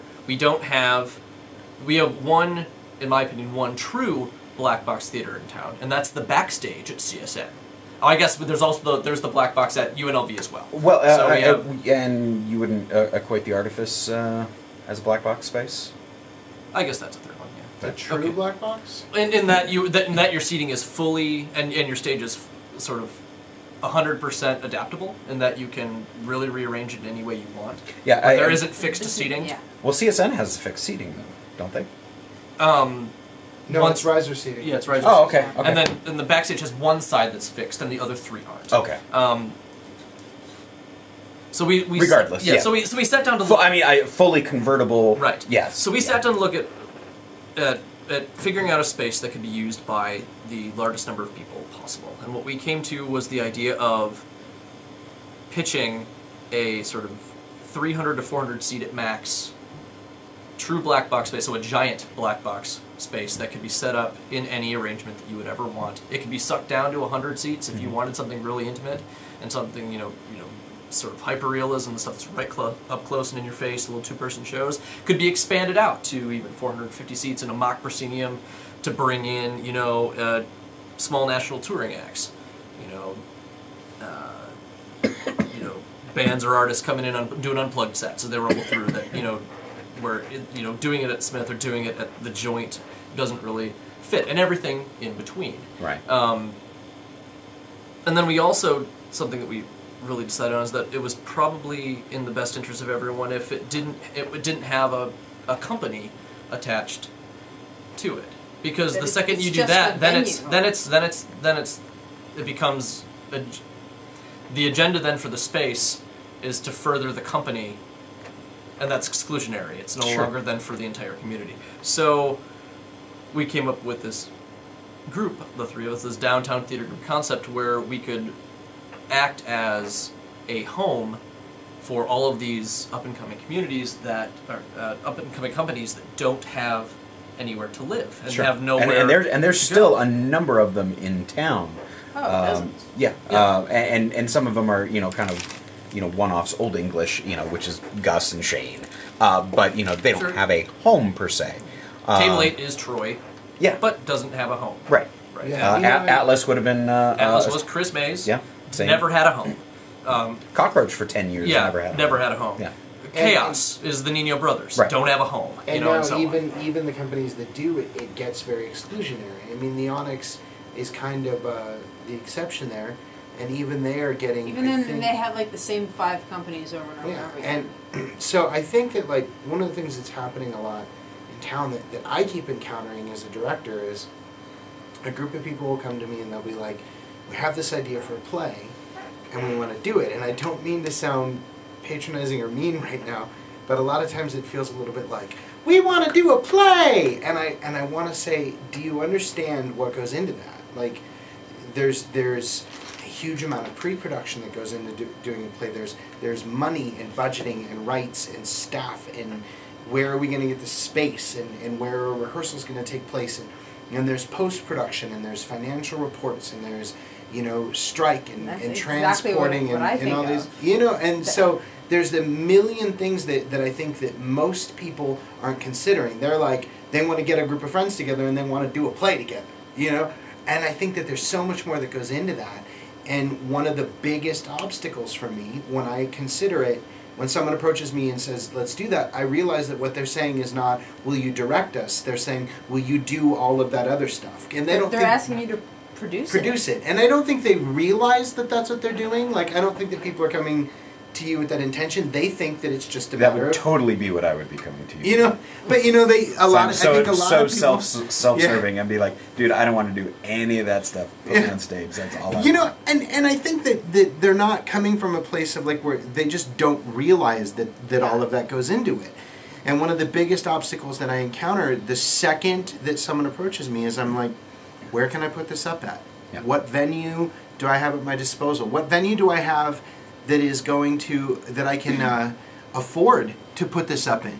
You know, how is the show big enough for me to have a draw that will afford it? Give me a recent show that you've done. I mean, what are the costs involved? I really have no clue when it comes to, you know, anyone who's listening, you know, wanting to do a show. I know that when you have to pay for rights for something, if it's a small venue of 100 seats or less, the rights for that are cheaper than if it's like a 500-seat venue or a 1,000-seat venue. But you know, you recently did One Flew Over the Cuckoo's Nest at the Onyx. You know, and I don't want you to go into financials because that's none of my business. Sure. But I'm curious. You know, in the past, and Mike, you could probably, you know, share some of the same information. Amy, I'm sure you could as well. You know, a typical production in a 100-seat venue. What are you looking at? I mean, well, how many nights do you have? How hot is the script? Are you paying the actors? You know, and that's the the big thing. Well, is that let's just say, for sake of argument, it's Las Vegas, and none of the actors are getting paid. But that's one of the questions that's on there when you go to ask for permission. Okay. Is what are your tickets? How many seats? How much are you charging for tickets? Are you paying your actors? And I do want to say, Vegas actors, please listen to this, and please know that I am one of the people that is strongly trying to figure out what the next step is to pay actors what they're worth. But you have to understand that in most cases, I know it seems like the director's walking away with a ton of money. But by the time everything is said and done, especially if you were to pay actors anything close to scale, I don't care how successful your production is, it's now in the black. Yeah. It just is. In the red. And so, or in the red, sorry, thank you. And so I feel we know like, what you meant. Yeah, and I feel like in a lot of cases, you know, like I would like to, and in the past I haven't produced my own stuff, or I would have done this, you know, I'm at the mercy of my producers in a lot of cases. I would like to offer a stipend, but I do want it to be known that oftentimes what goes back into the pool to put up the next production and pay for the rights and the set and everything else is gone after you pay even a small gas stipend. So I think that there has to be a certain amount of that is considered, because I know that a lot of actors are like, well, no one pays. And I feel like there are those of us that are pushing in that direction, and as the town grows, I think that there will come a point where it's like, okay, we've got a huge house. You know, Urinetown, Cuckoo's Nest, and Death of a Salesman sold out on the same night twice.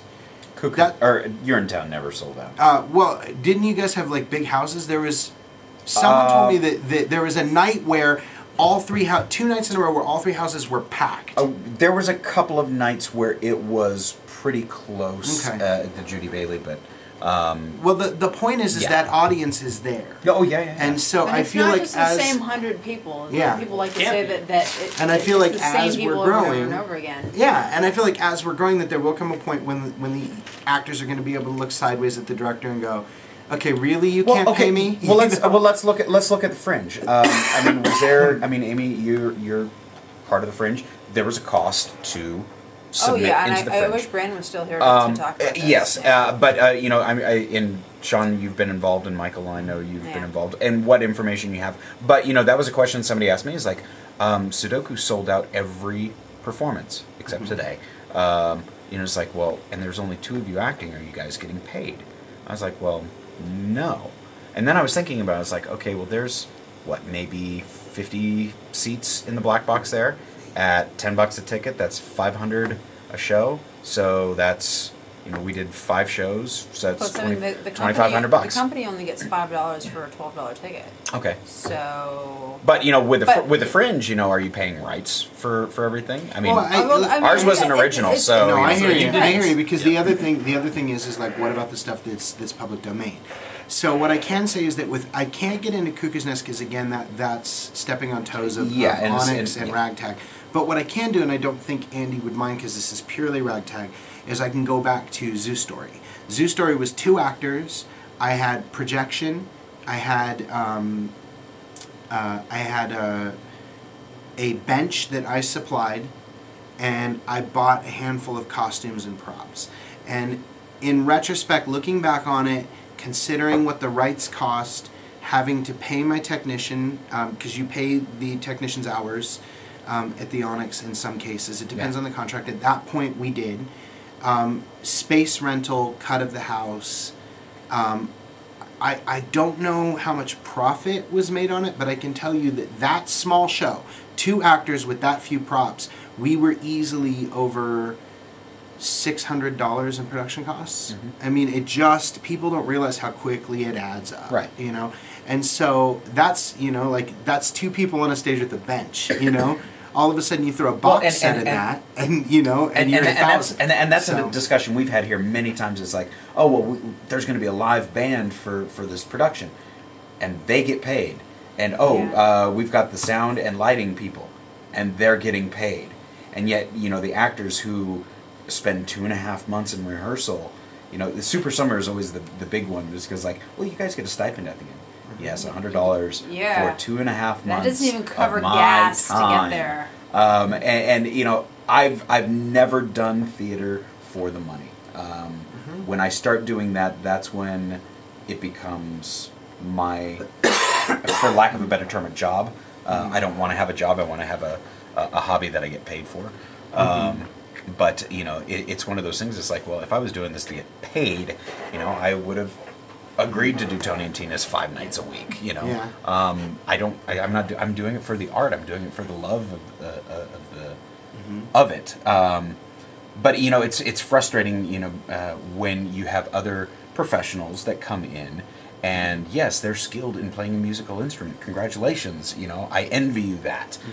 Get up on stage and act. Yeah. I'll play your instrument just as well as you're going to act my role. Yeah. You know, there's still a skill involved.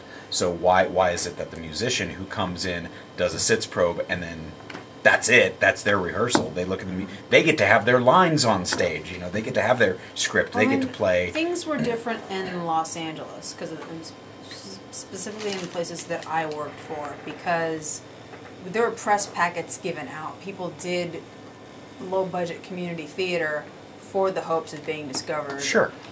But that's LA, and that's why staff got paid, because staff, nobody cares about who turned on the lights. But it was sort of like we still paid the actors, but it was not as much as what the crew got paid.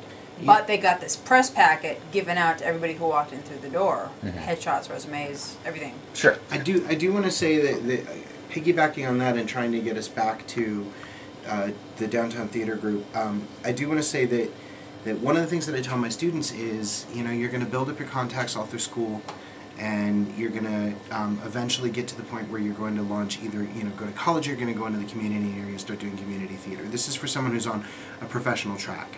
And they're going to do community theater, and they're going to build up their contacts, and that's really what's going on, is building up the contacts to get the opportunity to do something else, which will launch them into professional theater, semi-professional. Then you build up your contacts to semi-professional, you launch into professional. It's a long road. And then you go through professional, and then you decide to get your equity card. And every time you make a transition, just tear out that section of your contacts. Just tear it out. Get rid of it, because they're useless. And, you know, and it's because people come to expect you at a certain price tag. And I think that what's going on is that Vegas has accepted the fact that we don't get paid for theater here. And I think that too, if everyone, like, all of a sudden went on strike and decided that we all have to get paid, that would be the death of community theater in Las Vegas. And none of the actors want that. Yeah, and I really do. But I do think that it's reasonable for them to start expecting the bar to raise to a point where they can get paid. And I think that that's going to come down to, you know, everyone moving a little more away from the social side of what community theater is and more to the professional. Be there on time. Be off book when you're supposed to. Show up at call. You know, like those little things. And as that standard raises, it's that thing that we talked about further. As that standard raises, and that's the job of everyone. It's not the job of us as the producers and directors. That's the job of everyone. Right. When we start viewing ourselves as a professional community, the bar will raise, and eventually, if it's that having, wanting, being thing, where, you know, if you ask a kid, are you a ballerina? They say yes, and then they dance and they do their thing, and then they get the things that a ballerina gets. Adults look at it the other way. They want to be a ballerina, so they try to go get lessons, and they try to go get all the right clothes and all the right equipment, and they never actually dance. Like, that's the last thing that they get to. And I feel like that's where the thinking is skewed. That if we start acting like a professional community and acting like professionals, then I think what professionals get will follow suit. I don't think it'll be fast, but I think it will. But I certainly agree with you in that there is that transition. I do think there's that shift, which is why this subject has come up a lot more often. And there's still the begrudgingness of certain actors. It's like, well, I'm going to get there. Don't worry, I'll be there on time. You're not paying me, you know. And you know, if I'm going to show up on time for call, don't waste my time during a rehearsal by doing certain things. And that's fair. Have and that's nothing why to I do think with the standard has to be raised on both sides. Yeah, and that's the responsibility of directors and producers and people who are in charge of casting to know that if this person is a problem and they're known for being a problem, they're going to cause their own death. And because this is a very small community, and we do all talk, and we do all see each other's shows, and they're people that I like dearly as friends, who I would not want to work with just because of personal and being lucky enough now to be able to, you know, sit around at the Algonquin Round Table of Directors in Las Vegas, there is a lot of, how was your production? I learned who I didn't want to work with. Like, straight up. And like, especially at Fringe, I'm talking to the other directors, and I'm saying, like, are you having this problem? Oh, okay. But I will say this, wanting to transition back as we're moving into the waning side of the show. Well, and Amy's still got a list of questions, but yeah, and we'll get into it. But list of one of the things that I think is interesting is that having talked to them and listened to them discuss, and I don't know how much we want to divulge, but I just want to assure you that this is something that has been thought through by these two, is that there is a working financial business model for how this beast works that includes pay. And I think that's exciting. That's very exciting. So if you guys want to speak on that as much as you can. It's also going to flip, and a lot of people are going to be unhappy when it does, because that's going to exclude a lot of people who are treating it like fun times and not as something that they need to show up for and put forth effort.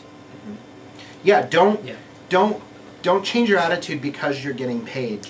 Change your attitude because you're a professional, because it's your own professional ethic. And that's one of the things that I talk about all the time, is that people will say, well, why don't you participate in X, Y, and Z when it comes to a lot of the things that happen in Las Vegas theater, which we don't necessarily get into. I don't want to like point fingers or, you know, but a lot of times it's going to say, because that's not part of my ethic. You know, it's not, by all means, do what you need to do, but for me personally, that's not something I choose to participate in. You know? Sure. And there's going to become different tiers. There's going to be the people who do it just for fun, and there's going to be the people who dedicate themselves, people like McClenahan, who say that this is my art, this is my life, and everything else that I do is going to revolve around it. Yeah. Not, I'll get to it when I get to it. Well, and I think that's where we're going to see, you know, with Sean's discussion on the bar raising in Vegas is that those that are out there just to do it, to have fun and put on a play, those are the ones that we're not going to see a whole lot of. Well, and I moving hope down the road. Well, no, because there will still be that. There will still be There will be places and spaces for them. That's not what I meant. I'm sorry. They're the ones there that will we. be tiers. They're the places and spaces for them will be the ones that we already have. Right now, we have a very limited amount. Coming back now to DTG, we have a very limited amount of space. We are not lacking in passion. We are not lacking in talent. We're not lacking in drive a lot of times. We're lacking in space. Affordable space, too. Yes. Well, yes, that all goes together, yeah. We're lacking in places where we as, sort of loving and impassioned local artists can display our art.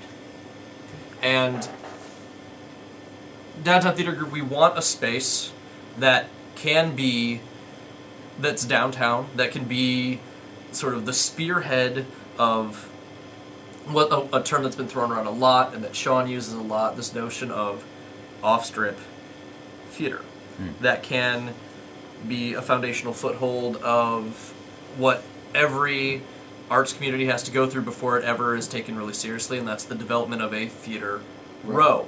It's that it can be a place that is forefront and visual, so that the very best of what our local community has to offer can be put on display.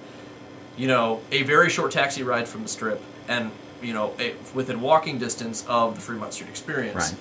That it can be marketed to not just the 500 people audience that we all share, and to our friends, doing our art for our artist friends and their sake, but showing that there is greater appeal here, not just to the tourists coming, but to the community itself. This 2.25 million people that we have here in this city that know that the art and theater and music on the Strip is not for them, and understand also that a lot of the stuff that goes on at Smith Center is not for them. Sure. A family of 5, working here in town cannot afford to go see Wicked when it comes to the Smith Center at $150 pop. The vast majority of people here can't afford to pay those seats, and so we're still looking at our next step that I haven't taken yet is to create a business and functionality plan for the downtown project. And that's been conceptualized. It just hasn't. Yes, it just hasn't Right. been written down. No, it's typed out. Well, and that's where I kind of want to know. Where are things? Where does the whole project stand? Because there were multiple submissions, from what I understand. Single submission. Other groups. It was because withdrawn. Yes, the other ones have been withdrawn. Oh. We don't know why, but they were. Okay. But we've had. I had nothing to do with it.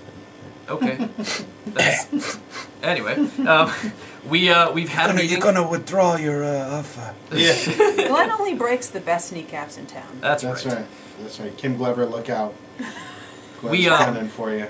We had a meeting with the head of the sort of small business development, who was very, very excited about what we had planned and what we came to him with, and talk of our programming and talk of our desired community that we're trying to reach, and our clientele, and plans for expansion and collaboration, and he was very excited and understood very completely why we need this in town and why it would be a great asset downtown and why it's good for everybody.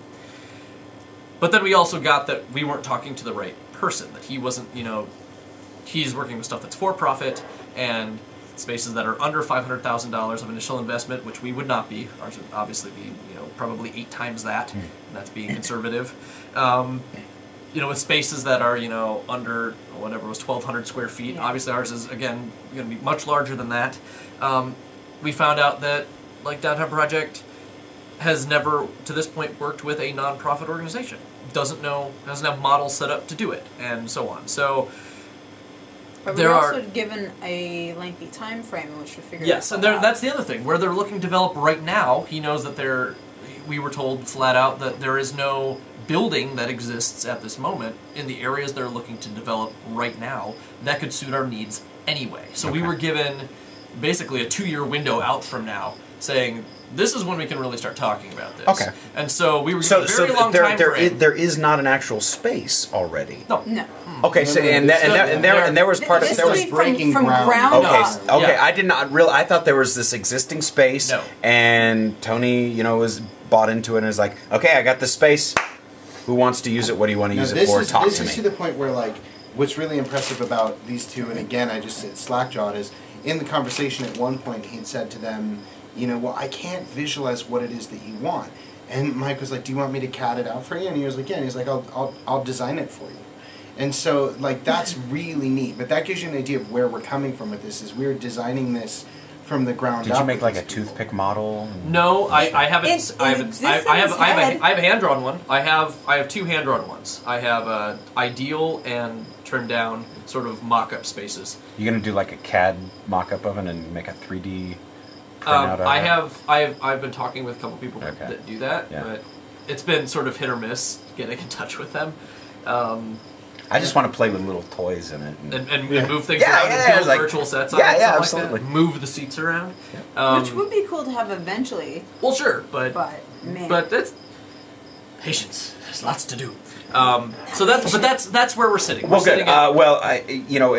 That having been said, as things progress, keep us informed. Definitely. Because that's something. Check us out on Facebook, Downtown Theater Group. Like the page. Everything goes to that. Amy and I update it with. We were doing much better earlier on at keeping up. When we had news. I understand that Curtain Call hasn't had a whole lot of news lately either, so I haven't been. When there's news, keeping a whole we'll put it lot out of there. Yeah, absolutely. Just trust us. But yeah, it has not gone away. Well, I have apparently I've had my button off. I'm really sorry, all you listeners out there. I was coughing and I turned my mic off, so I was like, why can't I hear myself? No one. Thankfully, I've been talking. Yes, which is good. That having been said, we're going to take one last break.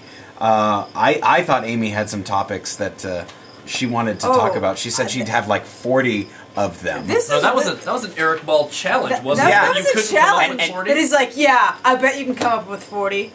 Yeah, I did. Okay, well, good. Well, we're gonna see if we can get through all 40 of them in the next 25 minutes. And I'm gonna have to warm up, but we're gonna take another quick break. You're listening to Curtain Call, and we'll be back in a few. Yeah, I'll be able to say what they are. There will be no discussion about them. This is Spelling Bee, and you're listening to Curtain Call with Erik Ball.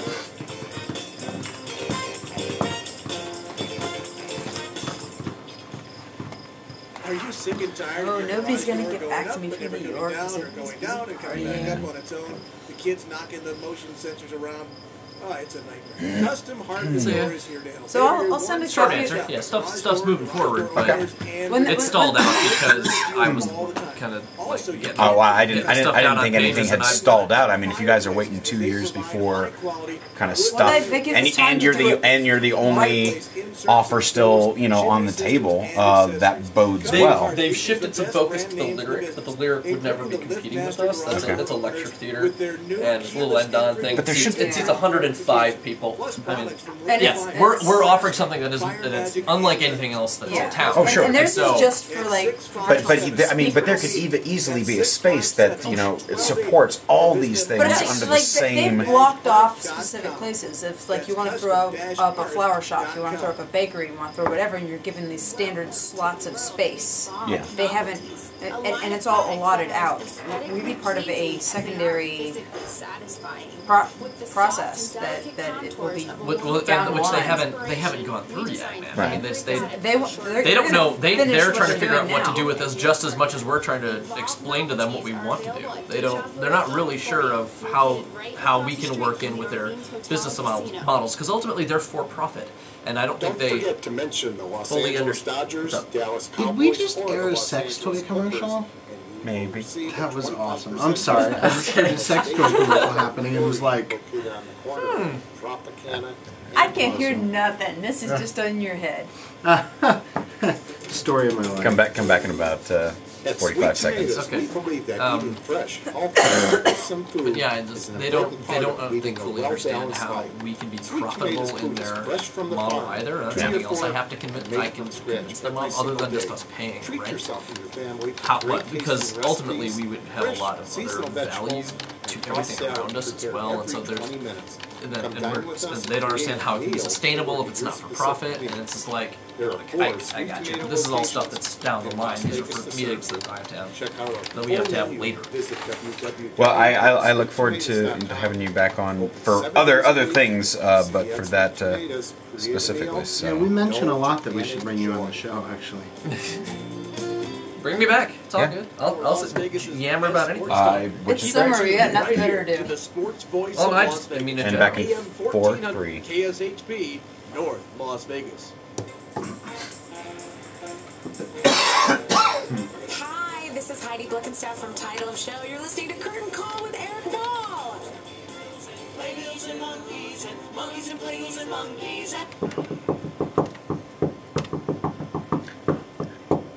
I don't know if I constantly hit the same bumpers. I think I have an aversion because they're like color coded, and I seem to always pick the purple ones. So Congratulations. yeah, well, it's just like didn't I just play that one? It's like lions and tigers and bears and playbills and monkeys. Oh my! We've all had very long days. Yeah, and we're winding down the last 20 minutes of Curtain Call tonight.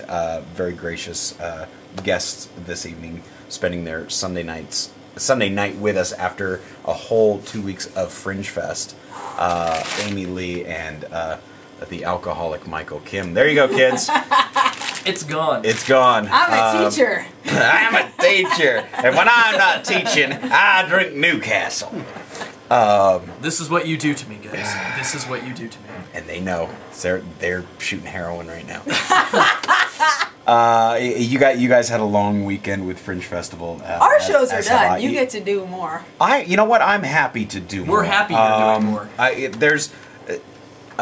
There's a lot of people that didn't have an opportunity to come see it, and I hope they'll have the opportunity. Because it kept selling out. Not my fault. It kind of is. Well, no, there was the option that Cockroach did that they wanted to maintain the intimacy of that show because you were talking about that, having it very close up, and that I think is one of the aspects that does make the show so emotional is because it's right there. You're in my wheelhouse. Yeah, you're in my kitchen. it would have felt completely different if you were in main stage. Well, and that's the thing that we're going to have to play that for the encore performances is that we're going to have to do that in the main stage. And I don't have a problem with that. I mean, we're just going to pull everything forward because the show does not play. I've been saying it's a 2-hour show in a half-hour box. Yeah. Yeah. Well, and I do kind of need some of that. I do need to feel like I'm in an enclosed space. Like, feels constricted. Yes, it's very much hard so. on the and I can't make those loud wall pounding sounds on curtain. So Erik Amblett, if you're listening, figure it out. You have a faux proscenium arch in there. On the main stage, well, you have 2 walls on the side. Okay. They're also masked. I'm gonna have to redo all my blocking. Tragedy. But I want to thank you guys for coming out after a long couple of weeks. And Sean, you and I have been battling sickness stuff, so I appreciate you coming in on your day off. Man, no worries at all. I mean, I just wish that Erik was as dedicated as we were. Well, that having been said, I won't be here the next 2 weeks. So, Erik better get his then we'll act get together. all our Glenn jabs in. Then. You know what? Apparently they do that all the time on our friend's show, LV Taps. I hijacked a part of their show yesterday because they were over at LVLT, and I just stormed in on them because they were giving me grief a couple of weeks ago. Apparently, I like wearing leather. I didn't know you this. ride a motorcycle. Or I didn't know that people knew this about me. I do. I just started riding a motorcycle. Yeah. Right. No, I apparently have a collection of leather bracelets, which maybe they weren't Not necessarily at the moment, no. so well, they're supposedly worn other places. I'm telling you, they're gauntlets. I really need to. I really need for those of you listening. There's Still an entire listening. there's an entire system of buttons and magical things that take place on the other side of the counter that Glenn's sitting at right now, and both Glenn and Erik know how to use all these magical buttons and wizardry back there, and I have not yet gotten my course at Hogwarts for the radio magic and wizardry back there. You keep falling asleep in the back of the classroom. And so my problem is like I keep thinking about the fact that Glenn's going to be out for 2 weeks, and if something happens with Erik, first of all, I'm not going to know which buttons to press. Chris, our engineer Chris would be more than happy to come back here and just sit here and go, oh my And god, just press they're the talking button. about the same crap again. Push a button. Push a button. Chris just perked up because he waits for us to derail. Yeah. But no, and it would just be me. Like I was thinking about it, and I was thinking about the couple weeks ago when I was racing here, and you were sitting there just listing off shows that were coming up. Well, and we haven't even done that yet today. So. Me by myself, I would just be like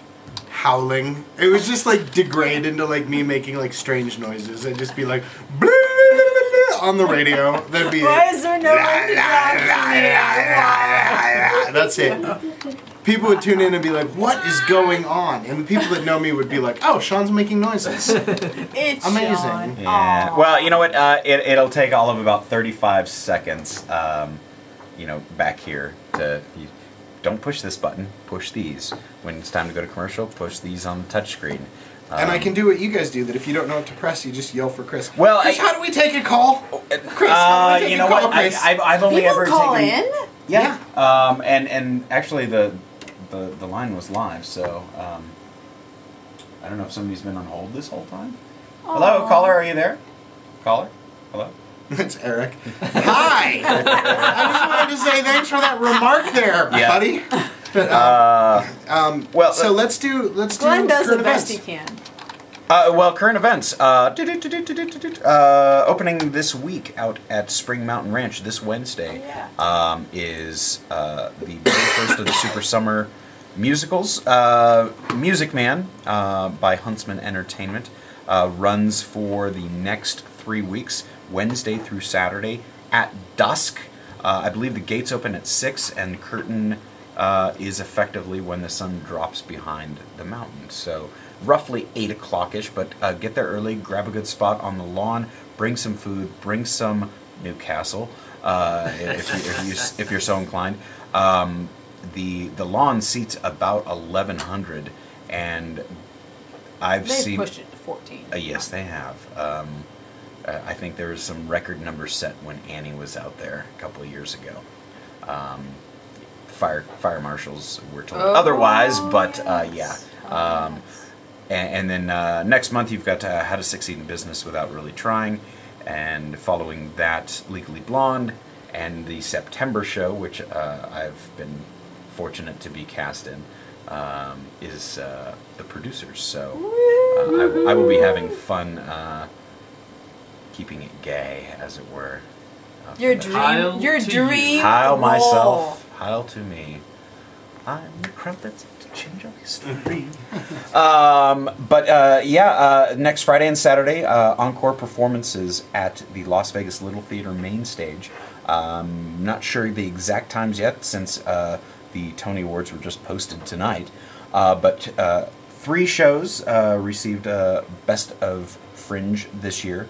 Sudoku the Musical, Cockroach Theater, top honors, and Moyle Beside the Rock and Dick Johnson right there. The scores were so ridiculously close from what I hear. So all 3 shows will be having encore performances, so congratulations. And congrats to Ernie Curcio. Yeah, Ernie Curcio wrote Moyle Beside the Rock and performed in it, and wrote the book for Sudoku. Poor Richard's Players, congratulations. This is the 2nd year in a row that the Dicks have gotten Best of Fringe. And he means the title of the Swung play. it out of the Yes. gate. Dick Johnson. Yes, Dick Johnson. Private Eye. Private Eyes. Congratulations, Max and Pete. Everyone. no, Pete. It's his name. Jim. Everyone calls him Mark because Randy. that's what his birth name is. I call him Pete. He's Pete. And I say that affectionately. Congratulations on your second year in a row for bringing that. I don't even know. I don't want to call it silly because it is silly humor. It's a but parody. Well, yes, but they're taking it a step beyond that because there's the physicality. If you've met people from Happy Hour, you understand the way they think. Yes. Well, I was watching it from an improvisational point of view, and I was like, I wanted to see them do everything without actual physical props. They're Go to long form Happy Hour. You'll see. I know. But I enjoyed watching my friends up there, and they were certainly having a ball. So Chip and Ben and Anthony and Brian and Tom stole the show. Yeah, Tom and Tom Arliss. Oh god. And God, I can't even think of the Kim, other. Is it Kim and mashed potatoes guy? Come on, Marcus. Marcus, thank you. That's about it. I think that was all of them.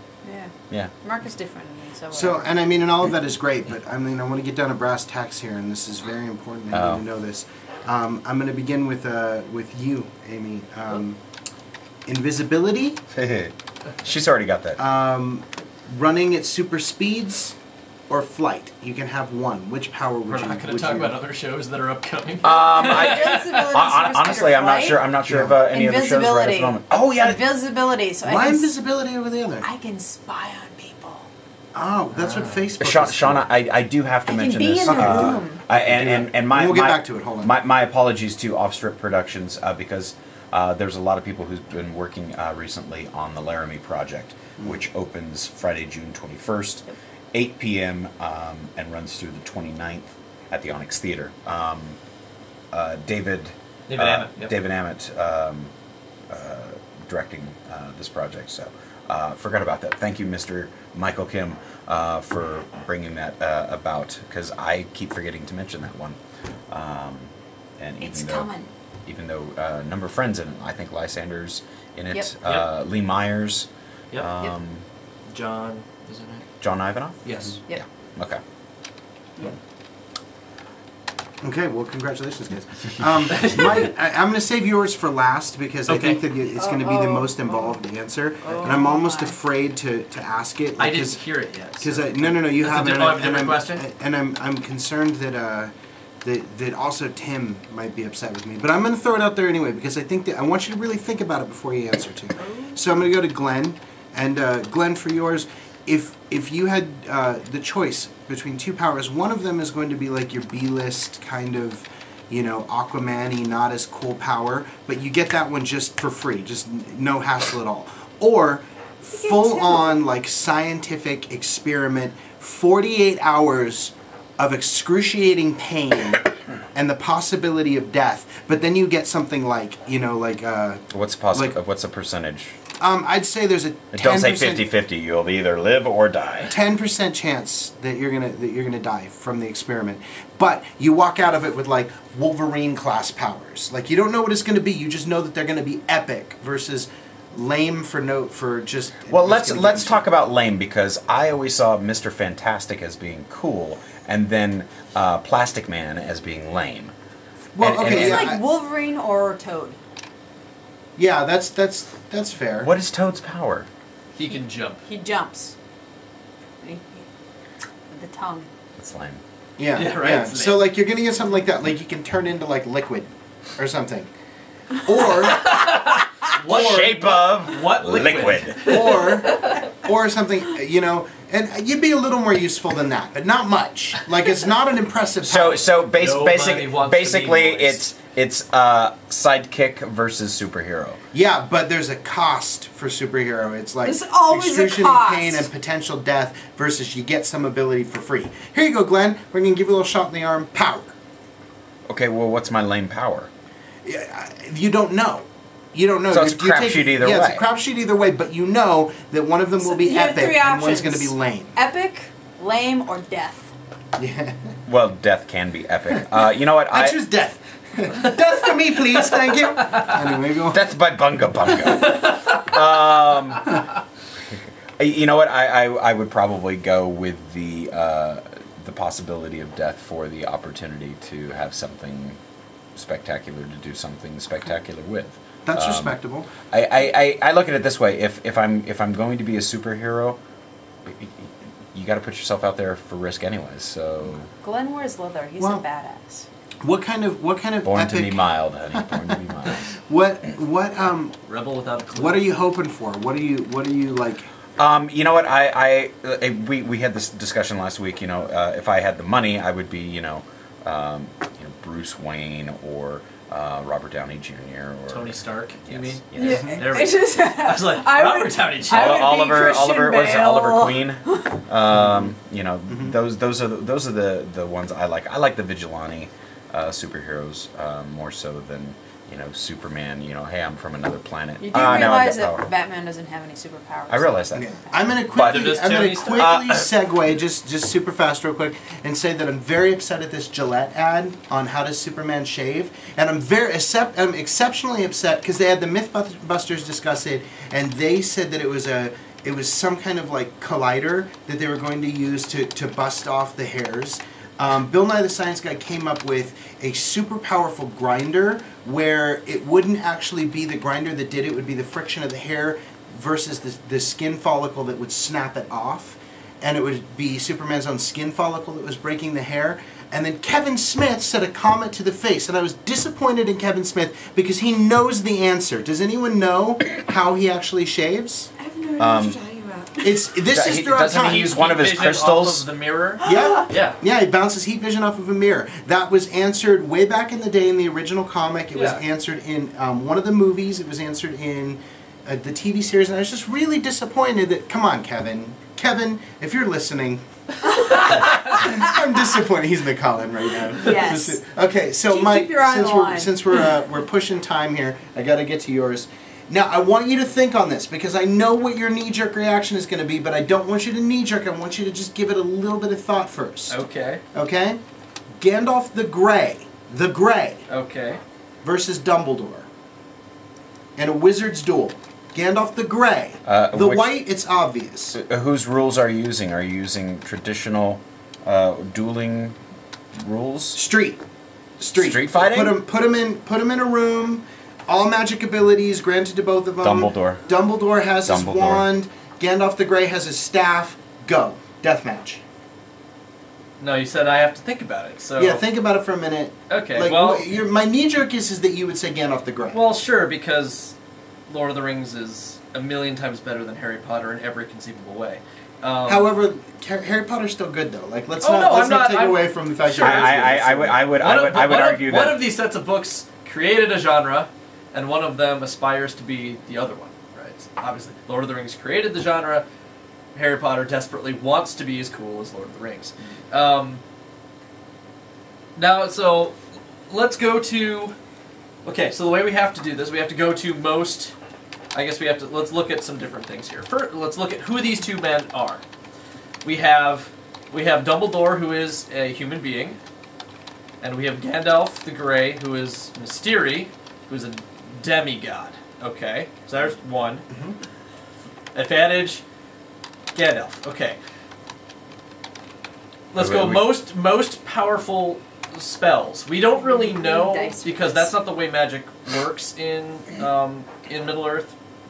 Or Aya, if we're so I'm going to say that just because his is quantifiable, the edge goes to Dumbledore. Okay, well, or not, because you say, okay, so you have your death curse, right? Is the most powerful of fighting magic in that. But that's all it would have to be to end Gandalf the Dead. Except respect. Except Gandalf the Grey none shall die. Did die, and then that's right. He showed up a day later and was like, "What's up? But we're not talking the rematch. Yeah. Like, that's fair. We're not talking the rematch, though. Like, he can show up the next day and be like, all right, you got me. Yeah, you killed me. It still means that round one went to Dumbledore if he kills him. Well, if. And what comes after? You got Gandalf the Grey, Gandalf the White, Gandalf the Translucent. Amazing Technicolor Gandalf. Gandalf. No. Many Colors is not Gandalf. Gandalf and the Amazing Technicolor Dreamcoat. Saruman had the Technicolor raincoat. He had the cloak of many colors. He broke white to make all the colors, guys. Come on now. So ultimately, whose magic are we talking about? Our little death curse. Whose world are we fighting in here? Because we're fighting in Amy's bedroom. In Amy's bedroom? Wow. Okay. Then Amy wins. Obviously. I win. Because she's got Amy two wins. wizards. One of which with a big old staff, and one with a very capable wand. I Amy wins. Thank you. That's right. Yes. 10 points to Hufflepuff. Hufflepuff's always underrated. One Amy to rule them all. And on that note, I want to thank our wizarding guests today, Amy Leigh, Michael Kimm. Thank you very much for coming in. Brandon McClenahan. Thank you. Brandon Should be in bed. Brandon Slightly inebriated. Hammerflan. Hammer thumbs. love to our regular listener Lysander. Love to Erik. Love to Erik. We miss you. We wish you were here. And to our esteemed producer Chris. Producer Chris. Yep. Hey, we love you. Chris. And I want to shout out to our Love Tap friends Ben, Max, and Lysander who keep and Anthony who keeps showing up. And Anthony and of course Carolyn who's keep it real. Carolyn who's or who's there Sean. But we're gonna sign off for another Sunday evening. Thanks for listening to Curtain Call. Erik hopefully will be back next week. Otherwise, Sean will get a hard lesson in learning the boards all by himself next week. You better book some guests, sir. Oh, it's on. I saw my 41 topics. Which we didn't even get to one of them because Michael had to go into his Middle Earth diatribe. But that was Sean. That was my fault. It was, and that's last 10 minutes is But for you the know Sean what? Chrisfield derailment. This was Eric's. This is Eric's challenge. fault. This is Eric's well, it's challenge. and you know you're gonna have to. I will You're gonna bring that up with him. just come back. Show up at any time. I live down the street. Good. You can come crawling in. Plus, you know, I can walk of home. shame next Sunday. Come on That's in. right. Thanks for listening, everyone. We will see you next week.